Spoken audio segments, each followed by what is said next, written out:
windbreakers and shit.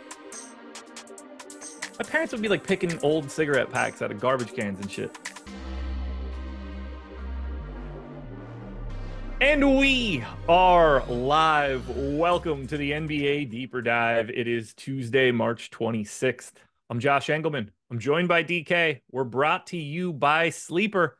We only have 4 games, but boy, oh boy, is this shaping up to be a hectic day. Luckily, two games start at 7:30. We should get some of that news early. Maybe we don't have anything to really wait on OKC or New Orleans, which is helpful. And then, how long ago was it? I want to make sure that I get it right. A little over an hour ago, Luka Doncic was added to the injury report with a Q tag. Fun stuff all around. That'll be great for the 10 o'clock start. Either way, hit the like button, subscribe to the channel, hit the notification bell so you know when everything goes live. Follow us both on Twitter. What's good, man? How are you? Doing pretty good. Things is shaping up to be a fun slate. It's nice that we got 100K up top. Yeah. Obviously, the Luka news you mentioned. We just got news like Jimmy was expected to play, but now he's questionable. So, yeah, we'll talk it through. But yeah, I think it's shaping up to be a decent small slate. I was very pumped when I opened it up and saw that we had 100 back up top. That was exciting. I wanted to get one more in. Obviously, tomorrow's slate, we have a high-level Millie hanging out there, which we'll see what I want to do there. It's always fun to chase $1 million, but I haven't really looked at the slate or I might what the plan degen is. into it. We'll see. Last one I was telling you about this before that I entered. It went awful. Like I entered it and it was playing Zaire Williams. I played Jeff Green because Houston was shorthanded. He had like 2 fancy points at halftime. It went awful. Those are the best experiences when you're like, oh, it's over already. I don't have anything to sweat. I'm definitely not a millionaire now. Yeah, it's like, oh, I have a $2,500 entry with these just awful players in it. Like, what am I doing? Yeah, it stings. It stings pretty bad. So we got a lot to dig into. On a day like today, when you only have 4 games to talk about, everything matters. Bench players matter. Like there's no like, oh, it's just these 3 guys and that's it. Every team kind of has like 7 options that are viable. You kind of have to talk through some of the sneakier things that exist. So I'm ready to dive in if you are. Yeah, let's do it. The Golden State Warriors are 2.5-point favorites in Miami, 217 total. Warriors do have a piece of injury news that I think is pretty interesting for today. Trayce Jackson-Davis, questionable right knee soreness. Let's just start with this piece.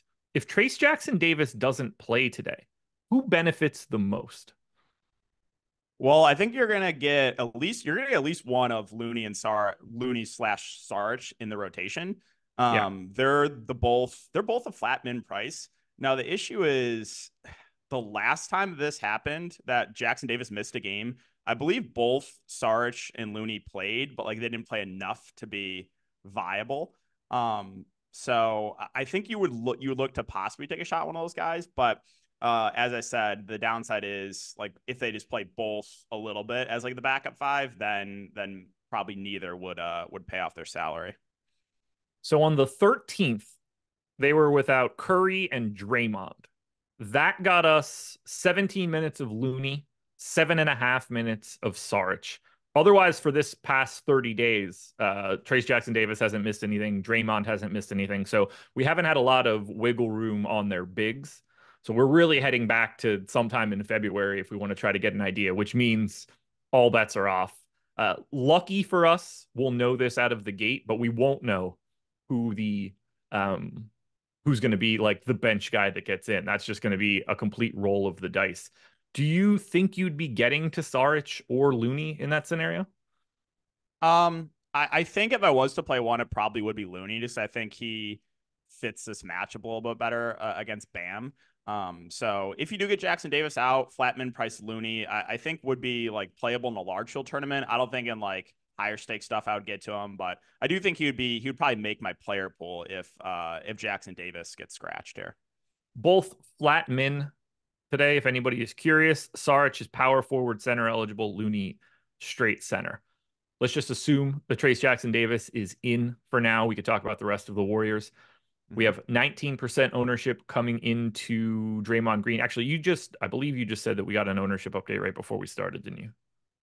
Yes. So Draymond, let me pull that. 13. Yeah. Okay. Let me pull that because I had our previous run, but okay. No reason to not have the most up-to-date information in here. Okay. Drop that into my sheet. So there we go. 13% to Draymond, 16% to Trace Jackson Davis. Now the chalk play from the Warriors, 11 to Clay, single digits for everybody else. We did get Draymond up to 21% optimal. Trace Jackson Davis and Clay Thompson both 15% optimal. So I guess let's flip it. Let's go right back to Trace Jackson Davis since he is now the current leader in the clubhouse for ownership for the Warriors. How do you feel about him at 5,200 if he's in? Yeah, I think if he's in, he's a pretty solid play in the mid-range. Like the minutes have been very solid on him, 26, 26, 26, and 28 over the last 4 games. Again, Looney and Sarge have been out of the rotation. So you're basically just getting Jackson Davis as the backup 5. He can play a bit alongside Draymond. We've seen that.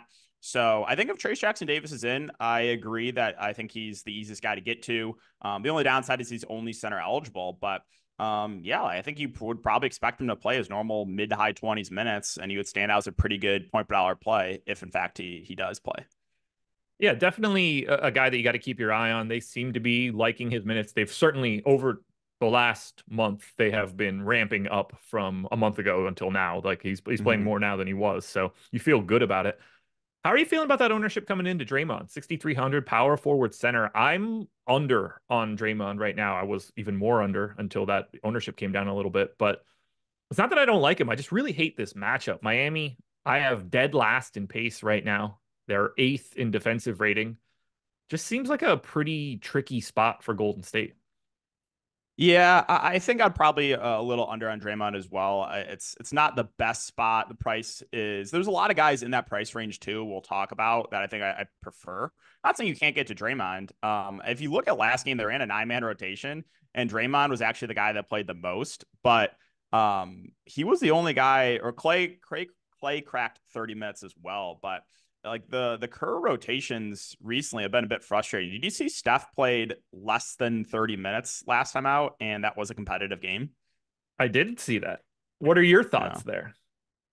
I mean, I don't think you can play. I don't like if the game's competitive, you got to give Steph his normal like 35 plus minutes. Like I think that's just a mistake on Steve Kerr's part.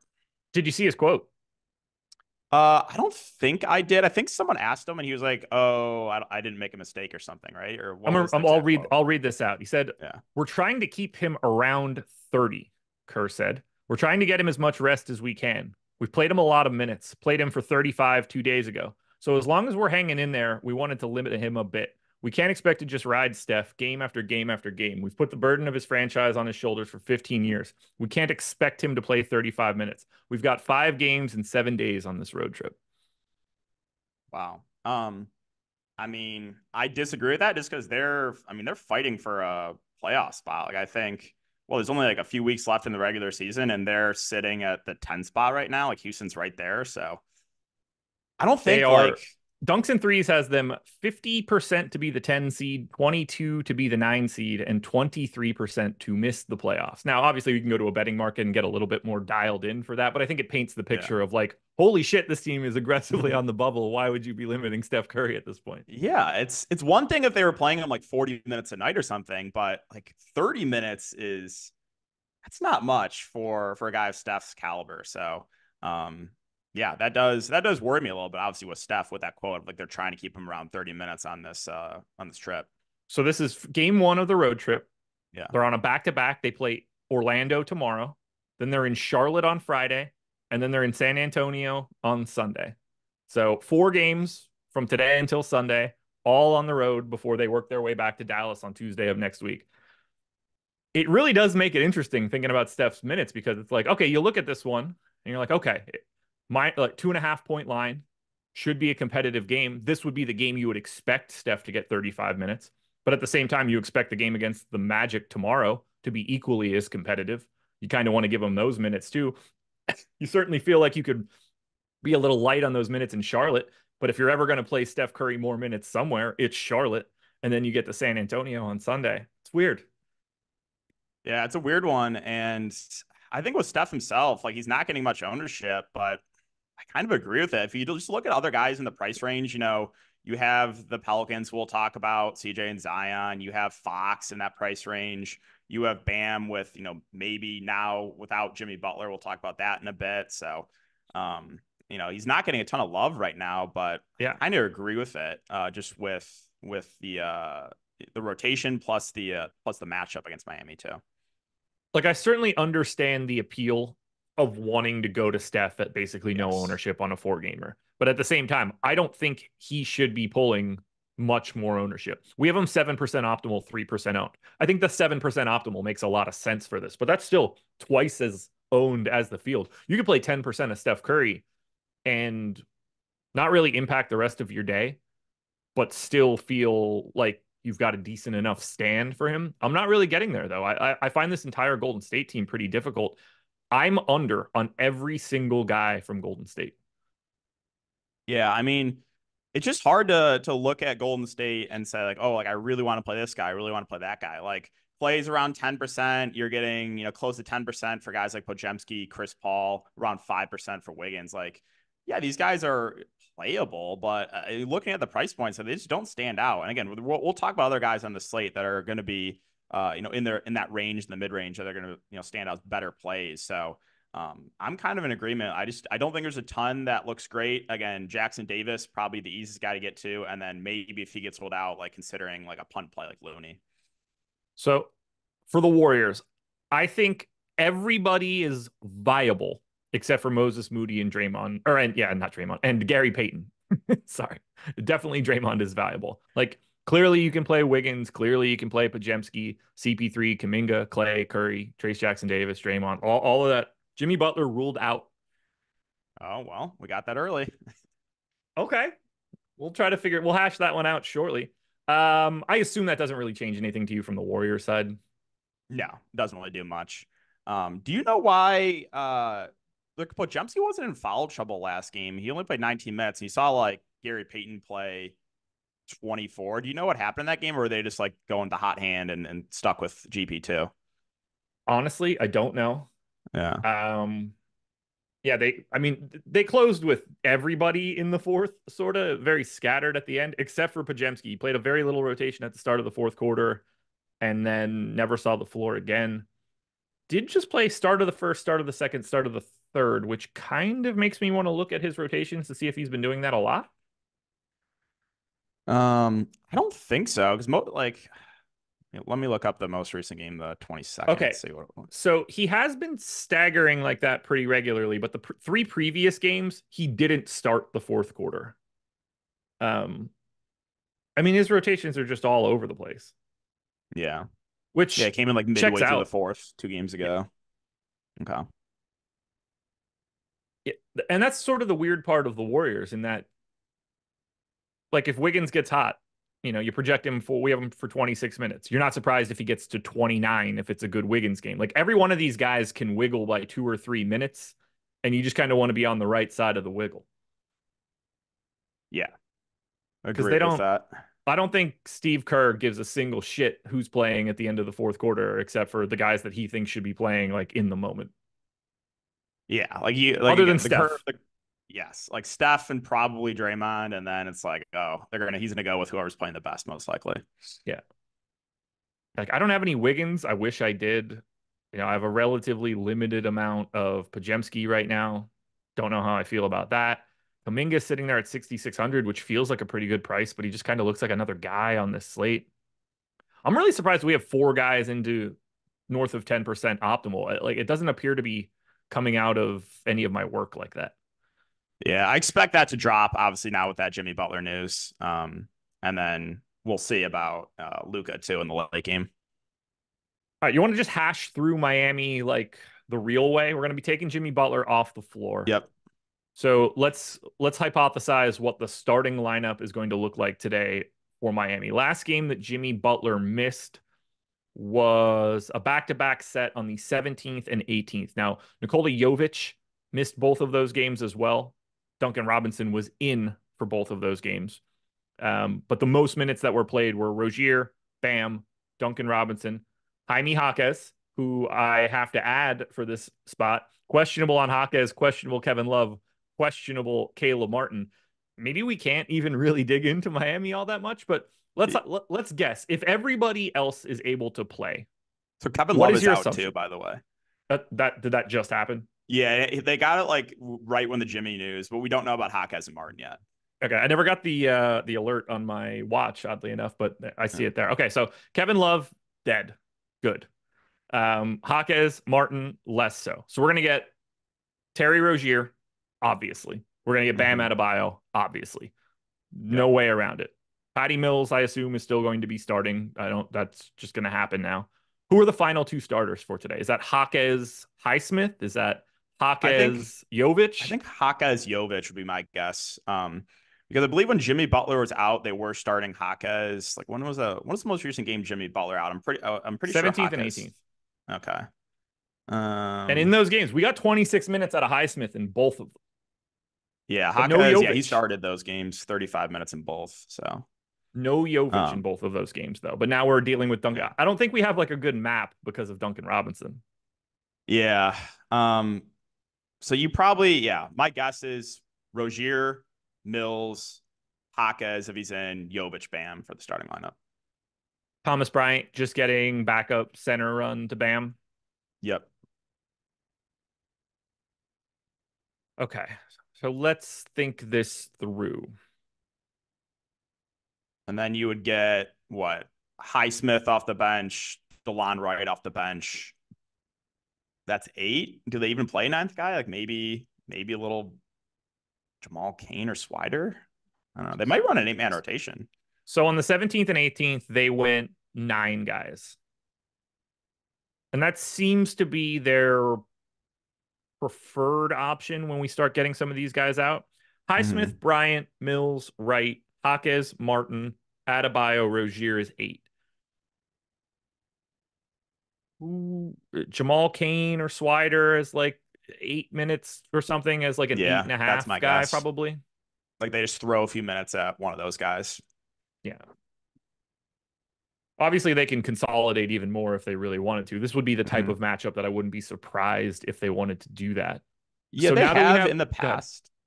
In the past when they've been relatively shorthanded, not every time, but there's been a couple times where they have run 8-man rotations. So I think it's definitely possible that they do that. I assume you don't have any real lean on Jaquez or Caleb Martin right now. Did you dig into that in any way?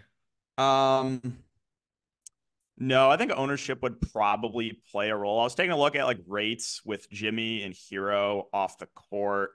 You have Jaquez 0.86 point per minute. Martin is 0.78. Again, ownership will play a role in what I want to do there, but if there's similar ownership, maybe a small lean to Jaquez. I'm starting to throw some minutes around on these guys, Mm-hmm. and I'm finding it incredibly difficult. Like I have a lot left over and I don't know where to put them. And I think that's going to start to become like a pretty big issue for Miami. I don't have any like natural landing spots for a lot of this playing time. Yeah. I mean, what we're gonna get big minutes from Bam, big minutes from Rozier. Jaquez is probably playing mid 30s if he's in. What Jovic, low to mid Jaquez 20s, played something like that. 35 and 35 in that double back-to-back set with Jimmy Butler out. Giannis will play today. Okay. 26 minutes for both games for Haywood Highsmith is the real complicating factor to me because he stinks. But if you're getting 26 minutes out of him on this slate, 3,800 small forward, power forward, I hate it, but like that becomes more interesting. Who's the best play on Yeah. Miami right now? I think Jaquez? Bam. I think Okay. Bam or Jaquez. Bam is a guy. So Bam on the season again with Jimmy and Hero off the court, 1.28 fantasy points per minute. I think you're going to get a high 30s minutes from him. So I think Bam's probably my preferred option. He has a 28% usage rate too with those guys off the court. So he looks pretty good. Also, assist numbers do go up a bit too. He actually leads the team in assist percentage with Jimmy and Hero off the court, 25%. So Bam's going to be heavily involved here. As long as he avoids foul trouble, I think him and Haka is probably my two favorite plays. But Rozier, I think, looks really good at 6.8K. He'll probably be the number two on offense. So yeah, there's a lot to like here from Miami with Jimmy now out. I hate this, dude. I And really things don't get like even this. crazier if like one of Hawkes / Martin miss. Yeah. Because those guys should play big minutes if they're in. If they're out, then like Yeah, then things get really, really weird. Well, that's when we start guessing on DeLon Wright, Patty Mills, Mhm. Jamal Cain. We get to those. I mean, like even now, we probably have to start to think about DeLon Wright. Like Yeah, I think. prior to starting the show, 15, so just so everybody knows, 15% Yep. ownership was coming to Terry Rozier, 14 to Patty Mills. Everybody else was single digits. We weren't really like, I mean, Butler was 21, but I'm ignoring him now, talking about the guys that were still here. Love was pulling 10. So we are redistributing quite a bit of ownership that was coming into Miami. Yes. Yeah, I think. Again, they're gonna get. I think Miami's gonna be one of the more popular teams in the slate for sure. Probably them and the Lakers, I would say. Yeah, I have 19 minutes left over. I'm gonna go through everybody since this is the Okay. kind of slate where we have the time for it. Yeah. 34 to Yeah. Let's do Bam, it. 14, 34 to Bam, 14 to Thomas Bryant. Placeholders for center. Fine. Like if I want to go to more of Bam, I'm just gonna go to less of Thomas Bryant. No big Yeah. deal there. Yep. What do you think? 33 or 34 to Terry Rozier? Yeah. Probably 34. Okay. 20 to Patty Mills. They don't seem to be running him into the ground too much. Yeah, I would probably give them like low 20, like 20 to 22, somewhere in that Sure. range. 32 to Hawkes as like a placeholder. Yep. That sounds right. 20 to Jovic. I could see Jovic playing a little bit more in this game, maybe like 23, 24. So they just never do it unless Bam's gone. It's so weird. I'll bump him up to 22 He just to try to fill Jovic it. did play it was the game that Bam missed, I think against Cleveland. He actually did play some backup five. Oh, you played a Pretty lot of it. Yeah, that was yeah. because they only played 15 minutes to Thomas Bryant and 13 to Orlando Robinson. They played the other 20 to Nikola Jovic because I played a lot of Orlando Robinson that night. Yeah, that was a tilting night because I thought the Miami centers were underowned, both Bryant and Robinson, and then they didn't get the full 48. But maybe against like a small ball Golden State team, maybe you do get a little bit of Jovic at the five, and they don't see as much Bryant. I don't know. I'm just I went 24 Highsmith, 29 Caleb Martin, maybe yeah, 30 to those Caleb Martin. yeah. I think Martin probably pushes for low 30s in this game if he's in. 16 for DeLon Wright. We bumped that. He played 30 last time out with no Hawkes. Maybe make that Prob 18. Yeah, like high teens, I would say. If you go to 18 there, every number that we just said leaves us 12 extra minutes that we have not allocated to this team. So if we want to call that 12 to Jamal Cain for right now, I think that's probably in the ballpark of correct. Yeah, I think one of Kane slash Swider probably just gets a little bit of run. So And then you mentioned before, Bam sees a pretty sizable assist rate bump with Butler and mhm. Hero both off the floor. That will certainly make him look a little bit more interesting. And then, I mean, has been rebounding like a fiend with Butler not around. I don't know how much that I believe that across the board, but I'm willing to take my chances on increased rebounds here for Bam Adebayo. So I think I have updated projections, and at which point I'm with you here. I think it's Bam at the top of the list at 8,300, and then I think assuming Jaquez plays and starts, small forward, power forward, probably going to play 32 to 36 minutes. I think he looks the best because of his next position. Yeah, and he can do some ball handling too, some playmaking. So Yeah, yeah, I think right now it's Bam and then Highsmith and or no Bam sorry Bam and then Jaquez and then Rozier for me as far as same. interest in Miami.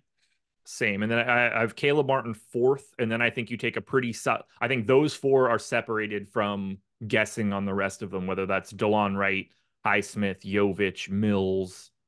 Yeah. So you get the gross group of value, which you mentioned, DeLon Wright, Mills, Highsmith, Jovic. I think if I like my preferred option in that group would be Jovic just because he's the best point per minute. And sure, the minutes can fluctuate on him, but if you get the game where he plays like 25, 26 minutes at that price, I think he would be like my preferred like punt play, I guess, in Miami. All right. Guys, keep your eyes peeled for this one throughout live before lock. We're going to need the starting lineup. We will likely get that around 6:30. So you want to make sure that you're watching that one. So keep your eyes open for it because that starting lineup will be very important to what we're doing here. Schedule for the rest of the day is simple. NBA Live Before Lock is coming up next. They'll take you all the way up until 7, at which point I will hop on to playback. myself, and Greg will be exclusive on playback, watching these 7:30 games, talking swaps, talking news, talking bets, talking whatever you want. You guys could watch along with us. If you have League Pass, join us. Hook up your League Pass account, and you can just watch the same stream we're watching and chat along with us. If you don't have League Pass, we have 40 VIP passes that we can give away so that you can join the experience. It's completely free to sign up. Go to playback.tv/stochastic or just click the link that just popped up in chat. The Los Angeles Lakers are 9.5-point dogs in Milwaukee, 232 total. Lakers are going to be without LeBron James in this one. Everybody else that's normally available is. We have 30% ownership coming into AD, 30% ownership coming into Austin Reeves, but 57 coming into D'Angelo Russell, and then around 10 for Rui, Spencer Dinwiddie, and Taurean Prince, alongside Cam Reddish, who's also at 9%. Let's start with the big one here. D'Angelo Russell obviously gets a bit of a bump in usage and assist rate with no LeBron James around. No surprises there. How do you feel about the heavy ownership? I think he's maybe got a little bit over-owned. Obviously, I like D'Lo. You mentioned the assist bump. He does get a nice assist bump with LeBron off the court. 38% assist percentage with LeBron off the court. But I think right now, if you look at the ownership, and he's like almost double the ownership Austin Reeves, and they're a similar price point. I think if I had to pick between the two, I would prefer the lower owned Reeves. Yeah, I mean, this is with LeBron off the court. Obviously, those guys both get a usage bump as well. So looking at like their fantasy point per minute, D'Lo is 1.26. Reeves is 1.09. So D'Lo does have a little bit of better rates without LeBron. The question I have is, most of those games are without Dinwiddie. Now, does Dinwiddie being in, does that hurt D'Lo maybe a little bit as far as like ball handling goes? Possibly. I think it hurts the Lakers by playing Spencer Dinwiddie more. Well, hey, he did have like his first good game of the season for the Lakers last time out. He's so bad for them right now. It's insane. Yeah, I thought he was well, I mean, he was kind of struggling with the Nets, but I thought he'd be a little bit better. Besides that, besides the most recent game, he has not been amazing. So we know what the rotation for the Lakers is going to be today. Like, that's pretty well set in stone. We know those bodies. Yes. Just using those bodies with, not having LeBron around. Spencer Dinwiddie's played 197 minutes alongside 4 of the other guys that are available. He has a 11.99 usage rate in that time and 48% true shooting. That's disgusting. 0.57 fantasy points per minute over the past month for Spencer Dinwiddie. That's PJ Tucker-esque. Yeah, that's real bad. I didn't know. I knew it was bad. I didn't know it was that bad. That's real bad. It's rough. I'm with you on D'Angelo Russell, though. I think he clearly looks really good today. I don't think he looks 57% good. So I have about half that, but not a guy that I want to get away from. Certainly a guy I want to get away from a little bit if that's the ownership. I like the Austin Reeves shout. I'm dead neutral on him. I don't think there's too much to say. He's just going to play a ton and step into a bigger role. What do you want to do with AD? 10,300. He's power forward center. We actually have a lot of payups today. Luka at 12.7, Giannis at 11.3, Sabonis at 10.5, AD at 10.3, and then you have SGA at 10.2. Yeah, I like AD. I think of those spend ups, he's probably my preferred option. Again, he's 1.52 fantasy point per minute player with LeBron off the court. You're probably going to get, high 30s minutes from him. So I do like AD. I agree with the ownership. I think he's one of the best spend ups in the slate. And it's really nice. He's got the power forward eligibility too. So it is a little bit eeasier to get him into your lineups. One guy that I am higher on than the field is right now is Rui. He's sub 10% owned. 5,600, reasonable price point for him. We've seen games where LeBron has missed, where he's gotten like a significant minutes bump where he's played like mid 30s minutes. I think that's in the range of outcomes for him today. So I think that I'm a bit higher on Rui than the field is. I think there's a chance he could play, really good minutes tonight. Yeah, I don't know what to do with him. I gave him 31 minutes, and I'm really not getting to much. I thought that I would. I do think that he looks like a solid option. And I do think the upside is there for him to just play 36 today in a competitive matchup. And that's the part that kind of scares me, because you want that kind of sturdy body out there against someone like Giannis. So I wonder what they're going to do there. And that last game that LeBron sat was also the Bucks, if I remember correctly. You might be right. I don't recall. I have an awful memory. So do I. Let me just check. I'm almost positive it was. Okay. Yeah. Bucks Lakers was March 8th, and that is also the last game LeBron sat. Everybody else that's playing today it's the same situation. We got 38 minutes out of Russell, 41 out of AD, 36 and a half out of Reeves, 38 out of Rui, and 34 out of Spencer Dinwiddie. Okay. Yeah. So they ran a very tight rotation. They did. Do you think that? So who do you think starts for LeBron? Do you think it's Taurean Prince? I don't think they're going to go with a 3 guard lineup, right? With like Dinwiddie in there. It was Dinwiddie the last time they did it. It was. Okay. Yeah, it was Russell, Dinwiddie, Rui, AD, and Reeves. I knew I was Okay. missing somebody there. Yeah. Yeah. Whether or not they do that again, I don't know. But yeah, my first thought was like, oh, I guess I'm projecting Taurean Prince for 30 minutes today. And I looked at it, I Yeah. was like, huh, guess I'm not projecting Taurean Prince for 30 minutes today. Hmm. Yeah. So what are you going to do with guys like, Taurean Prince and Cam Reddish if Prince doesn't start, like at 4K Prince? I think he's like reasonable off the bench, but not like Trace a Jackson standout Davis one. out. Okay. Well, Here it comes, man. I think now we gotta consider Looney as a possible punt play too. Absolutely. I kind of like Cam Reddish because of his price. Like he's equally as dog shit as Spencer Dinwiddie. Um, hasn't been playing much, but shooting guard, small forward, 3,200, probably getting 20 minutes.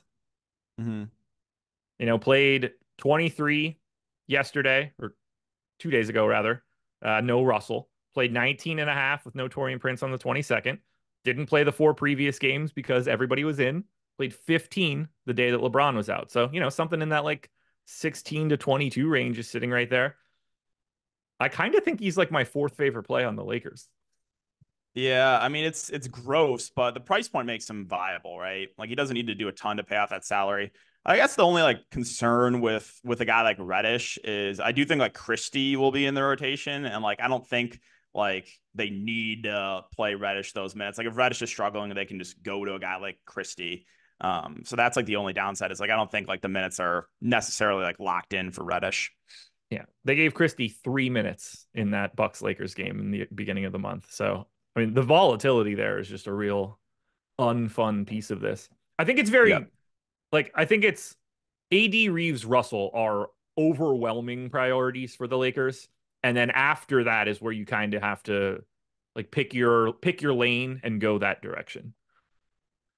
Yeah. Like I think Dinwiddie probably going a little bit over owned, but yeah, like Rui, Reddish, Prince, they're all playable for sure. Again, Rui's my preferred option of like those secondary guys we just mentioned. Can we talk about the fact that Spencer Dinwiddie's price is 4,600 after everything we've just said about him? How is it still that high?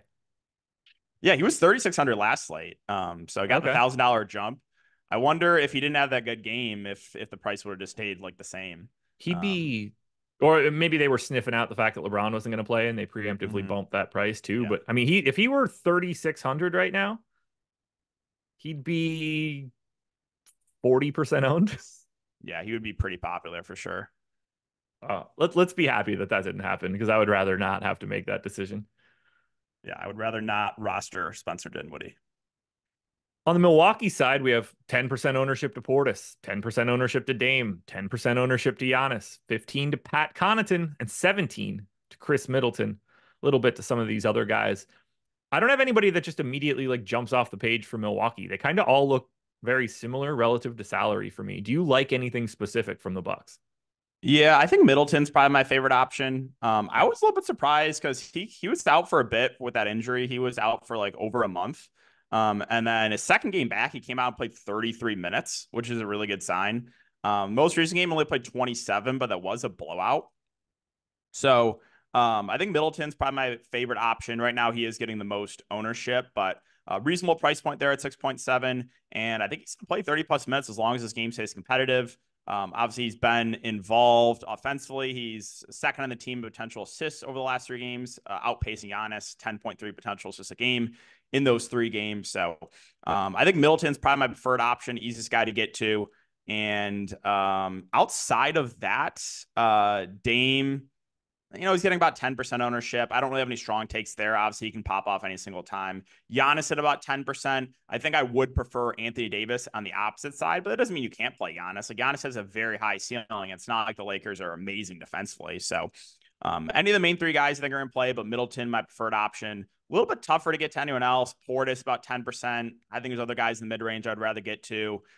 Brooke Lopez, the guy that we talked about last week, how like no one just ever rosters him. Still pretty hard to roster him here too. Yeah. The value, I think, with that Miami news, a guy like Connaughton, probably not going to get to now. Just I think the Miami value I prefer. I guess we'll see exactly who's in there, but Connaughton with Pat Beverly out maybe plays like another minute or two, and he is close to min price. I guess he's like pretty similar play to what like Cam Reddish is. Like, why is Spencer Dinwiddie's price that if Pat Connaughton's price is this? They're the same Yeah, thing now. yeah, they're pretty Um, similar.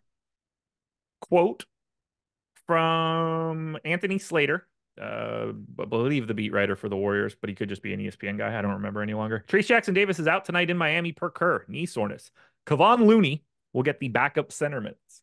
Oh, so did they confirm that?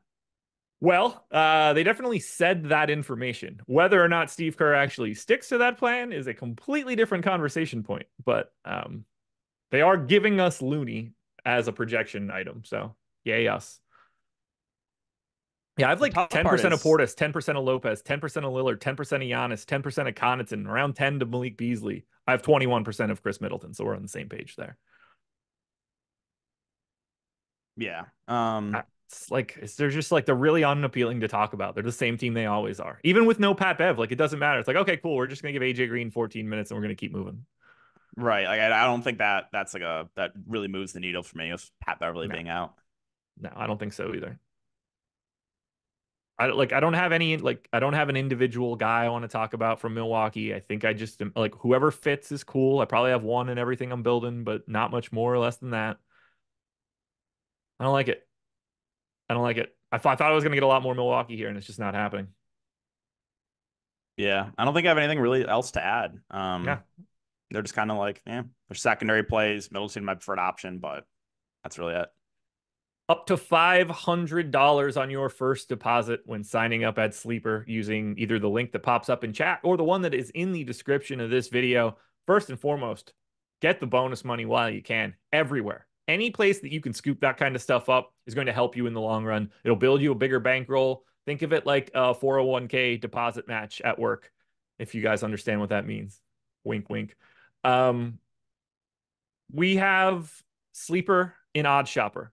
Every day, you're going to be able to get the best plays you could possibly want on Sleeper if you want to use Odd Shopper. If you don't have Odd Shopper, but you're still playing on the pick'em sites, the bonus is what you're looking for. They have dynamic payouts on their plays. You get multipliers on each side. It's not just even action when you're picking on this pick'em site. You have the ability to get 2x on a play. That will allow you to get to 100x your money if you can hit enough multipliers in a row. That's pretty tasty. 100x your money.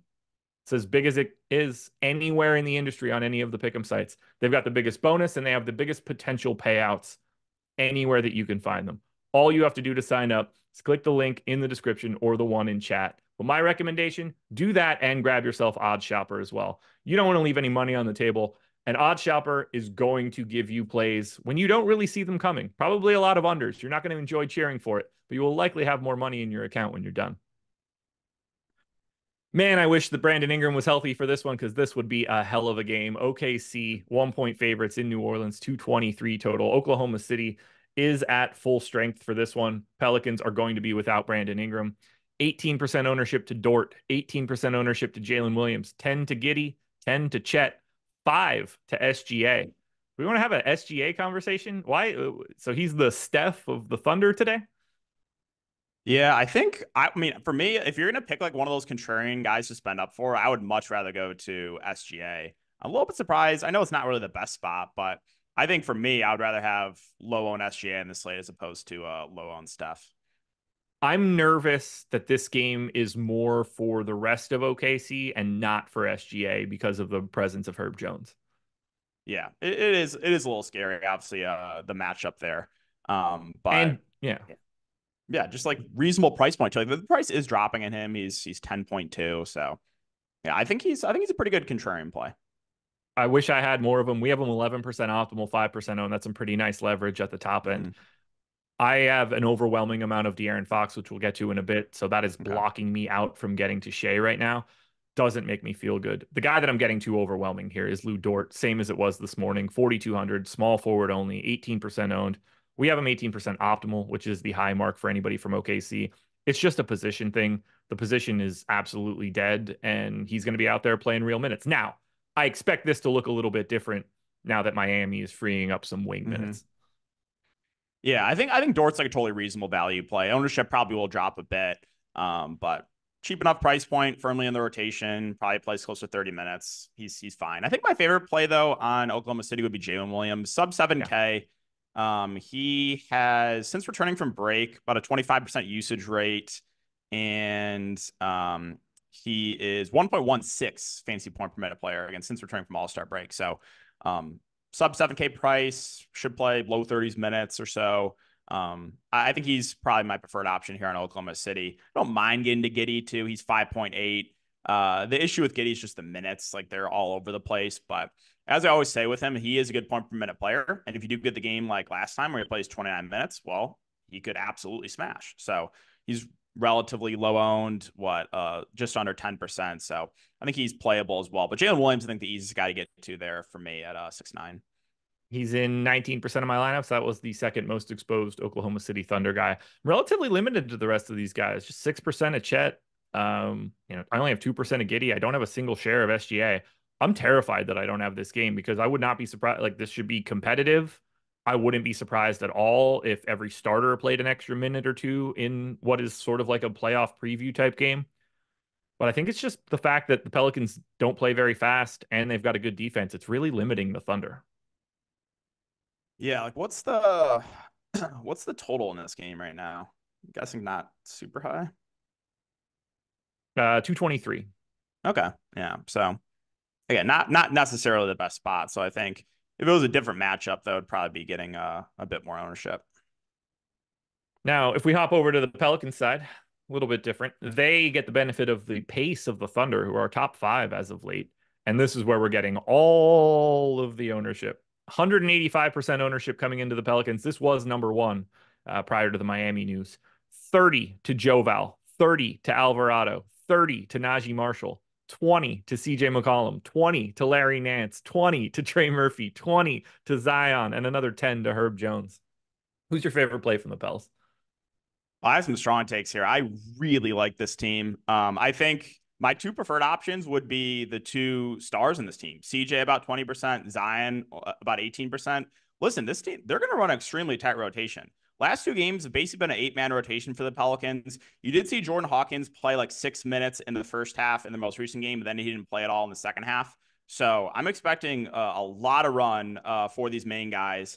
And if you take a look at the rates too, with Ingram off the court, Zion 1.4 fantasy point per minute player, CJ 1.26. You do have nice assist bumps for both those guys as well. 35% assist rate for Zion, 26% for CJ. And if you take a look at the usage, Zion's hitting about 34% usage. So I am way higher on those two, Zion and CJ, than the field. I think they're two of my favorite plays on the slate. You have to have interest in the value plays as well. Alvarado's 4.1. You should get over 20 minutes from him. I think he stands out as a pretty good punt play. Najee Marshall's played well off the bench. 4.3K, small forward, power forward, eligible, easy to get in your lineups. Totally agree with that ownership. I do find it a little bit interesting that JV is more popular than Nance. I know JV is better point per minute, but still, like the minutes are just not been there for him. Only 20 minutes in the most recent game. I think I would slightly prefer Nance to JV, just because I think I'm more confident in minutes right now for Nance, even though he's not as good as a point per minute player. And the last guy to mention too is Herb Jones, sub 10%, I think is a reasonable value play as well. He's going to be out there a ton. Obviously, going to be the main defender there on SGA. So, yeah, a lot to like here from me for the Pelicans. But I think Zion and CJ are my two favorite plays. I'm with you on CJ. I have 45% right now. Giant stand looks great. Major usage or major rate changes. Not even just usage and assist rate with no Brandon Ingram around. I'm neutral on Zion. I don't mind him at 9K. I'm certainly happy to be getting to him, but I don't have a huge stand. The big stands that I'm making are on two separate guys other than CJ. It's Joval unfortunately, 4,900. I gave him 20 minutes. I think he's like a 1.2 guy in this spot. I think he's Mhm. very live for like a double-double in 20 minutes, which is going to just look bonkers for him, but he should absolutely own the boards if he wants to do anything. I assume they probably have like Jalen Williams on Joval to a degree, and Chet's roaming.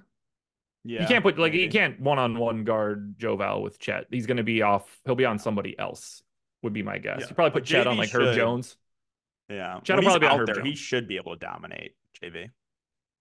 So that is my like you'll know immediately. If he has the first quarter that I'm hoping, it's going to be like, oh, he got 6 points, 2 offensive rebounds, 6 defensive rebounds, and it's just this massive score right out of the gate. And then Jose Alvarado, 4,100, point guard only. I think he's going to be in there to be a bit of a pest for SGA as well. Price tag works. Minutes are up now with Brandon Ingram, so I understand that piece of value. The only guy that I'm not actually getting over the field on, I'm over on CJ, Herb, Joval, Alvarado, Nance, Murphy, dead neutral on Zion. I have very little of Najee Marshall, 4,300, small Okay. forward, power forward eligible. I gave him 22 minutes. We gave him 22 minutes. I'm much more pessimistic about his projection. I have him at like 0.83 fantasy points per minute in this spot. I think the defense really limits him. And based on the rates that I pulled, not exactly doing much when he's on the floor with all of these guys here. So he seems to be the guy that I'm getting a little bit different on, which I'm okay with. If I can find another guy that looks like Najee Marshall on the slate, I'm all right with it. Yeah, I think that guy for me would probably be Murphy at 6'4". I'm not saying you Yeah. can't play him, but I just think he like doesn't really stand out at his price. With Ingram off the court, he's like 0.97 fancy point per minute player. So he did shoot 1 of 12 last game and still somehow won for 30 fancy points though. There you go. That's ridiculous. So like Yeah. basically I took everything from Najee Marshall and gave it to Dort for $100 less, or to Alvarado, I guess, in that same sort of Yeah. range. This is the best team on the slate, right? Yeah, them in Miami, I think. Probably. Oh, I mean, you got the Lakers too. I don't know those three, but if you factor in ownership, it might be the Pelicans. I already touched on it before, guys, but you really should be signing up for Odd Shopper. Now, I don't want to lead you guys too far. We may or may not have an Odd Shopper deal coming up soon. You should also be signing up for our baseball package. Put a pin in that one, though, until tomorrow. I promise you'll like that. But if you sign up for Odd Shopper, if you're in a sports betting state or in a pick'em site, like whichever one you're doing on a day-to-day basis, it's going to provide a ton of value to you. We take a market-based approach to either beating the books or beating the pick'em sites. We provide you expected value calculations.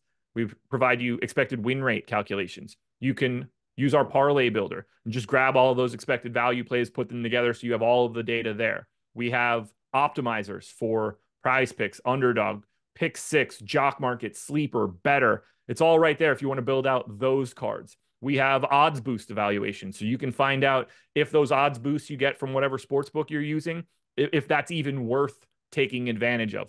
All of that is right here. We've revamped our live odds pages, so we have lots of trend data and additional information that you can dig into if that's something that you're more interested in. And the cost, honestly, to me, isn't very bad. It's $14.95 for a week. I think that's going to cover you quite a bit for sports betting and for pick'em sites. If you want to go to the month and save a little bit more money, $49.95. You could even grab it free if you're signing up through some of the links on OddsShopper, whether that's for BetMGM or Prize Picks or Jock Market. We have some potential bonuses where you can get a free month of OddsShopper. It's my favorite thing in the world. I've had legal sports betting for 15 days. I am using OddsShopper more than basically anything else that I do right now. I can't get enough of it. We have plenty of data out there that's showing how profitable it was. 4% ROI over 40,000 bets this NBA season. Don't sleep on it, guys. Get yourself some Odd Shopper. And now, the crown jewel of today's slate, 10 o'clock, 2 hours after the 8 o'clock game locks. And we now have a Q tag on Luka Doncic. He's 12,700, projected for 5% ownership. We have 10 to PJ Washington, 15 to Daniel Gafford. There's not a lot of love coming into the Dallas Mavericks right now. That could change. Yeah, that could change in a big way if Luka ends up sitting. Do you have a lean right now if he plays or not? I mean, the game is incredibly important to them. That's So it makes that's me why I've feel leaned towards him playing is because how big this game is. The And they're problem is just though, like if it's a real injury, it's a real injury. yeah, it's Achilles soreness. When he was on the injury report like last week, it was the hamstring. So those hams, I don't know. I'm torn in this one. If I had to say, I would say, or if I had to guess, I would say he does play, but like I'm not super confident in that. Now, what do you like here for Dallas? Assuming Luka's in. If he's out, then everything Yeah. changes and you're getting to other guys. But like, let's just assume Luka's in for right now. Yeah, so assuming Luke is in, I do like Daniel Gafford. He's getting about 15% ownership, but since he got inserted into the starting lineup, he's been a 1.4 fantasy point per minute player. And over the last 5 games, averaging 18 rebound chances a game. No surprise, he's a beast on the glass. So the price has come up a little bit on Gafford, but I don't know if it's come up enough. So I still think he's a pretty good play here in the mid range. And then if Luka does play, I mean, I like him at 5%. Luka obviously has a massive ceiling. He's going to play close to 40 minutes. So yeah, sign me up for a low on Luka on a small slate any day. But I think those would be the two guys look to would be Gafford and Luka. Kyrie, I think there's other guys in that range I would rather spend up on. And then PJ Washington is the only other guy really getting any ownership. Another like just totally reasonable play in the mid range, but getting about 10%, no real strong takes on him. I'm doubling up on PJ Washington right now. I have 20%. I'm a little under on Gafford. I'm neutral on Luka. I don't have anybody else from Dallas because nothing else looks good. Now, if we lose Luka, we're obviously getting to a much heavier amount of Kyrie Irving. We're Yes. probably getting to a decent chunk of Dante Exum then at 4,300. Does Tim Hardaway step into significantly bigger minutes to you? Who else benefits if we lose Luka? Yeah, so Kyrie's the first just absolute priority if Luka's out. And then I think Tim Hardaway Jr. would be the next guy I would look to. With Luka off the court, would be second in the team usage. And then Dante Exum would probably be the third guy I'd look to. So Kyrie for sure. Hardaway and Exum for value. And then I do think like PJ Washington would look better too. Yeah, In that scenario. So I think those would be my four. I already like Gafford too, but I'm saying with like Gafford, I don't think Luka being out really does much for Gafford. Where yeah, I think, same. THJ, Exum, PJ all get a nice bump. And then Exum and Hardaway should get a nice minutes bump. If this happens, I really hope it happens between 7:30 and 8 because then I think it's the most actionable for the people that want to do anything. If it happens between Mm-hmm. 8 and 10, it's just like, all right, whatever I get, but my options at that point are very limited. If you can take some of that Pelicans and redistribute it, I think that's where like the best option, like the best value you can get if you're paying attention for late swaps is going to be getting that Luka news at 7:31. Yeah, and if we don't get the news until all the other games start, then it's gonna be really tricky. Like you'd probably have to have like a 2v2 or a 3v3 ready to go. But then you would be foregoing a lot of good plays in the early games, and there are a lot of good plays that we've talked about, with Miami, with LA, and with New Orleans. Then we go to Sacramento. Final team to talk about. 25% ownership to Fox, 25% ownership to Keegan Murray, 20 to the Barnacle of the Bay, 20 to Malik Monk, and 15 to Domantas Sabonis. I've got a pretty big stand on De'Aaron Fox right now at 8,800. He is causing my biggest issues. Not that I'm mad about it, but he's in 65% of my lineups. That is arguably my favorite play for today. So get me all of the De'Aaron Fox, everybody. Yeah, I don't mind the Fox stand. Reasonable price point, playing big minutes right now. 37, 36, and 37 over the last 3 games. So yeah, I think Fox is a totally reasonable stand on this slate. I think my preferred option in Sacramento probably would be Keegan Murray, 5.9, 38 minutes in back-to-back games. Reasonable price point. So I think he's probably the easiest guy to get to. Other guys getting love, as you mentioned, Barnes getting some love, a little bit to Malik Monk, a little bit to Sabonis as well. I'm not as high in Harrison Barnes. I think there's other value plays I'd rather get to. Probably expect his ownership to drop a bit. Malik Monk, no real strong takes on him. And then Sabonis, I think I would rather get to AD at a similar price point, but obviously Sabonis has a very high ceiling and should play big minutes. I don't think I would get to Keon Ellis at 4 or 5. He's getting a little bit of love too, but again, I think there's other value plays that are have looked better that we've talked about in some of those earlier games. I'm with you on Keegan Murray. He's in 37% of my stuff. That is the stand that I am joining you on right now. Keegan Murray is my sixth highest owned option. Fox is number one, a little bit over on Sabonis. I actually got to 12% Malik Monk now, which is surprising me. I assumed that I would have basically zero. I continue to barely get him and Amin Thompson every single day that they've been heavily owned, but 12% of 19% owned Monk, I can handle that piece. Little bits of Keon Ellis. I don't really think there's much else you could do here for Sacramento. You're not getting to Mitchell. You're not getting to Duarte. You're not getting to Alex Len. It's sort of starters and bust. Well, starters, Monk, and bust. Yep. Yeah, the five starters all in play plus Monk, and yeah, there's no way I'm getting to like Davion or Duarte or Len on this slate. Who's the best play on today's slate? I think for me it's either CJ or Zion right now. I think for me it's De'Aaron Fox, but if I want to be in agreement with you, it would be CJ McCollum for me. Okay. Fox is at the top of my list. I think Jaime Jaquez, if he's in, is going to be pretty close just because of his MPE and his price and what's about to happen for Miami now. But if we're talking like guys you can get to, I think Fox is going to be at the tippy top for me. Yeah, I would say Bam's up there too. I'm really high on Bam at 8-3 with Butler now out. Anything else you want to add? Tell the people where they can find you, by the way. Yeah, so you guys can find me on Twitter, DK__DFS. If you want to see me tilt, you can go follow me there, or on YouTube. I do try to make videos daily as well, just DK DFS. But yeah, I think the one thing that we still need on this slate is Luka Doncic and the status of whether or not he's playing. And then also we don't have Martin and Jaquez news yet either, so that could open up even more value for Miami if one of those guys get rolled out. NBA Live Before Lock is coming up next. Hit the like button. Show those guys some love. They'll take you all the way up until 7 o'clock, and then Greg and I will hop over to playback and cross our fingers that we get some Luka Doncic news between 7:30 and 8. Enjoy the slate. Enjoy basketball. One more day before the MLB season starts where you'll get plenty more content on this Stokastic channel. Good luck, everybody. Stay right here. Live Before Lock is coming up next.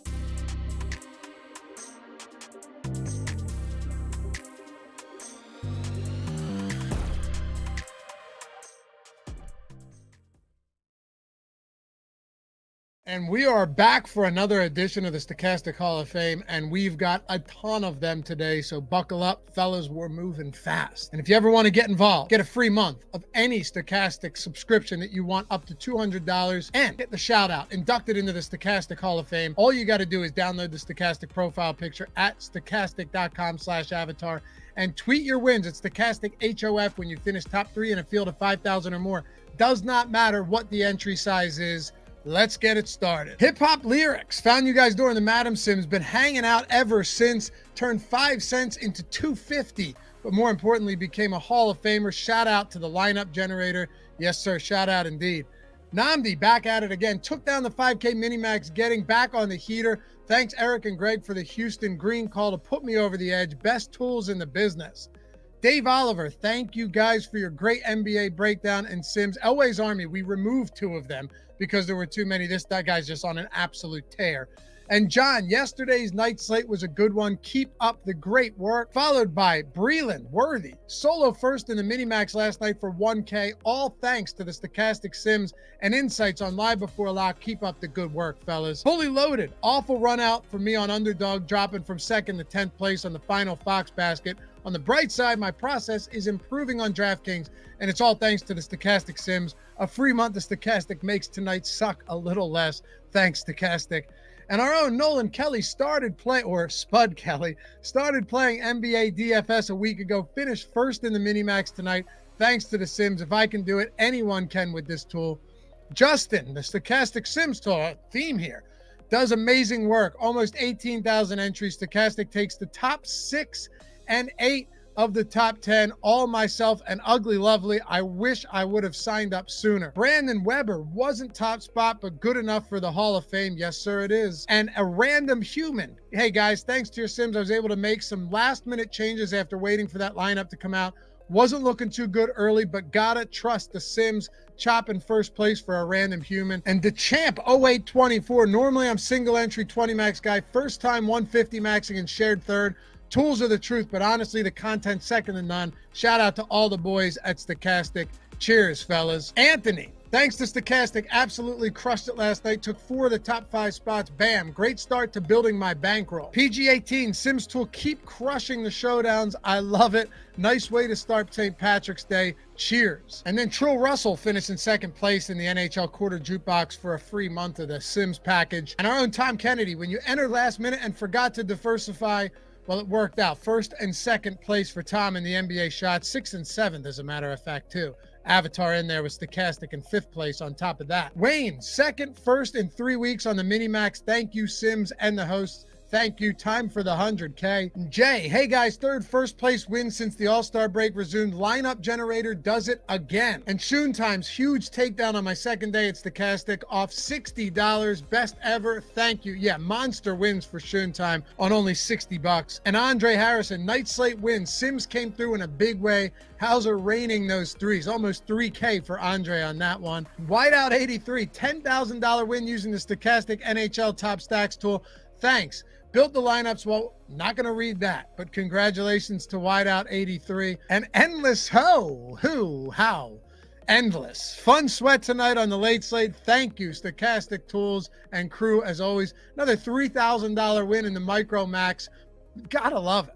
Sean, shout out to the Stochastic crew for a nice bankroll boost. Took 1st in the quarter, 3rd in the nickel with the help of the Sims tool and live before lock. Ugly 8 game, another great week of PGA. Wow, all across the top of the leaderboard for Ugly 8 game. Congrats to you, sir. And Michael Diaz took down the Minimax. Don't know how I should feel. Max out the Minimax and the $4 with 300 uniques. This lineup could have ended up getting 100K. Good win anyway, and thanks again for the content. And Eric Mack, well, boys, here's another one for the Sims. Literally just signed up using the secret code that can only be heard during the YouTube shows.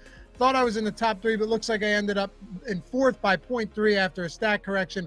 I hope that's good enough. Clintwood 83. Yo, Laffy, finally made it in the Stochastic Hall of Fame, baby. Sims for the win. Crash Money, another successful night with Stochastic Sims. Was sitting on 100K until Boucher's putback, but still brought in great profit and a few qualifiers. Avi, 2nd place out of 27,800 entries. $4 entry. Let's go. Thanks for the help tonight. $5,000 on $4 entry. And remember, finish top 3 in any contest in a field of 5,000 or more and get your free month of any Stochastic subscription up to $200. Just tweet those wins to us at Stochastic HOF while rocking the Stochastic avatar.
new irons in today, though, so I'm going to be going to hitting those later.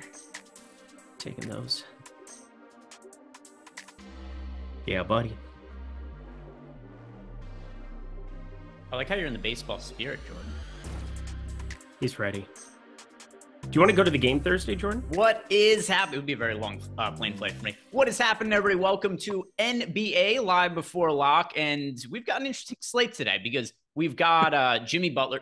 No surprise, Jimmy Butler unable to play today. Illness. And, illness is taking on all kinds of new context in the NBA. I don't know what to make. I mean, we've got Michael Porter Jr.'s on the injury. Right off the bat, are you kidding me? He got the Rachel Nichols. That's what Jimmy Butler got. But welcome to Live Before Lock here. I'm Eric Lindquist. Hi. We got Jordan Klein producing. It's going to be great Subscribe stuff. to the YouTube channel. And there we go. What happened over in playback here? You just froze the fuck out of it. I don't know what you did. I just started taking over duties because I'm a professional like that. Yeah, I just looked over and there was like a spinning circle. But all right, whatever. Something weird happened. We're sponsored by Sleeper today. If you guys didn't hear me, like the video, subscribe to the YouTube channel. What's happening, Eric? Not much other than you apparently going to the Shadow Realm and back. So that's cool. Ready for this slate. It's kind of a wild one now with the Luka Doncic Q tag that could go all kinds of ways. I do think he still plays, but I mean, we've seen NBA teams be very, very cautious here, making sure that if there is any doubt that you throw it out there. So we are going to have that hanging over our heads for the rest of, this show into the playback show and potentially after that. So it's going to be a lot of waiting around for news, but as it stands right now, had some unexpected stuff happen as is. Jimmy Butler out. I think it's going to be a really fun slate. Lots of guys to pay up for, but like the value is all kinds of just, oh boy. I mean, other than Jaquez, I don't feel all that comfortable about anything because, D'Angelo Russell and Terry Rozier, it's not like they're free. And Patty Mills, I mean, yeah, he's been starting, but he's had some unsustainable shooting in a couple of these. It's just going to be a really interesting slate for game theory. I would be pretty surprised if Luka sits. Same. This is, without exaggeration, I believe the most important regular season game there's been all year.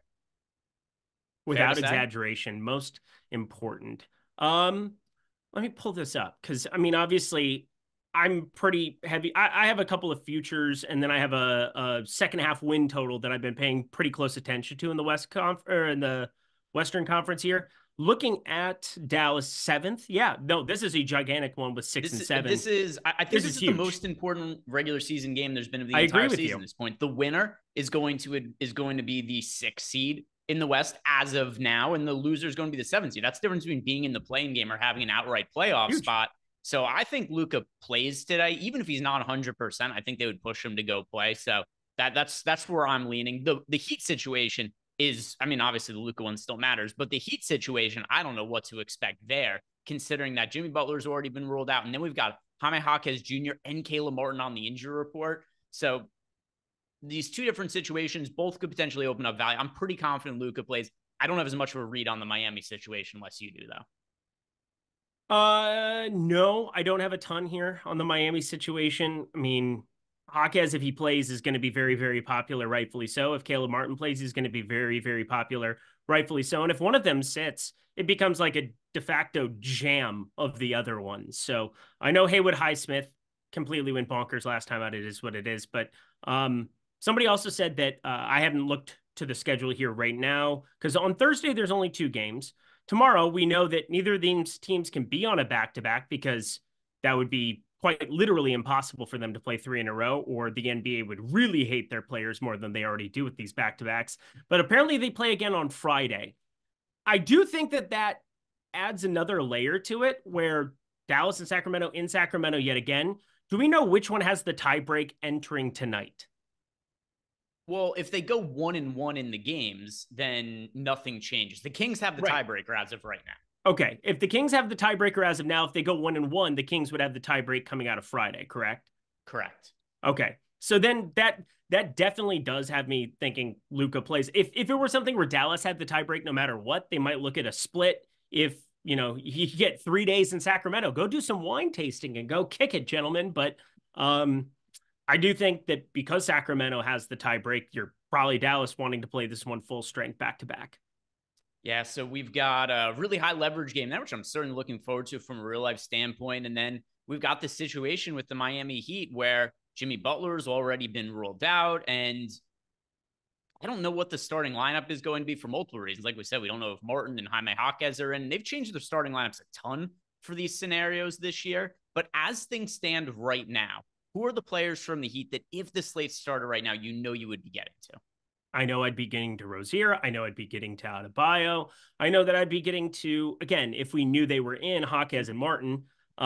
Those four I feel pretty concrete about. Patty Mills is really, really popular. And I think Patty Mills is kind of the guy that I want to get away from, mainly because those minutes haven't exactly been extreme. He's not been a good fantasy producer here as is. And then if he's going to be pulling this kind of ownership early, there's going to be some swaps. And plus, maybe at lock, by some miracle, we get the Luka Doncic news. Maybe we get it before the OKC New Orleans one. Give me that extra half hour, and then I'll take shots on Isaiah Joe, Aaron Wiggins, who are playing 5-6 fewer minutes than what you're going to get from a Patty Mills, but same type of price point, same type of play where you're looking for some kind of like a outlier shooting performance. I'd be more inclined to go their direction. And plus, I think Jose Alvarado and Najee Marshall kind of build in a little bit of a floor as far as like value, quote unquote value.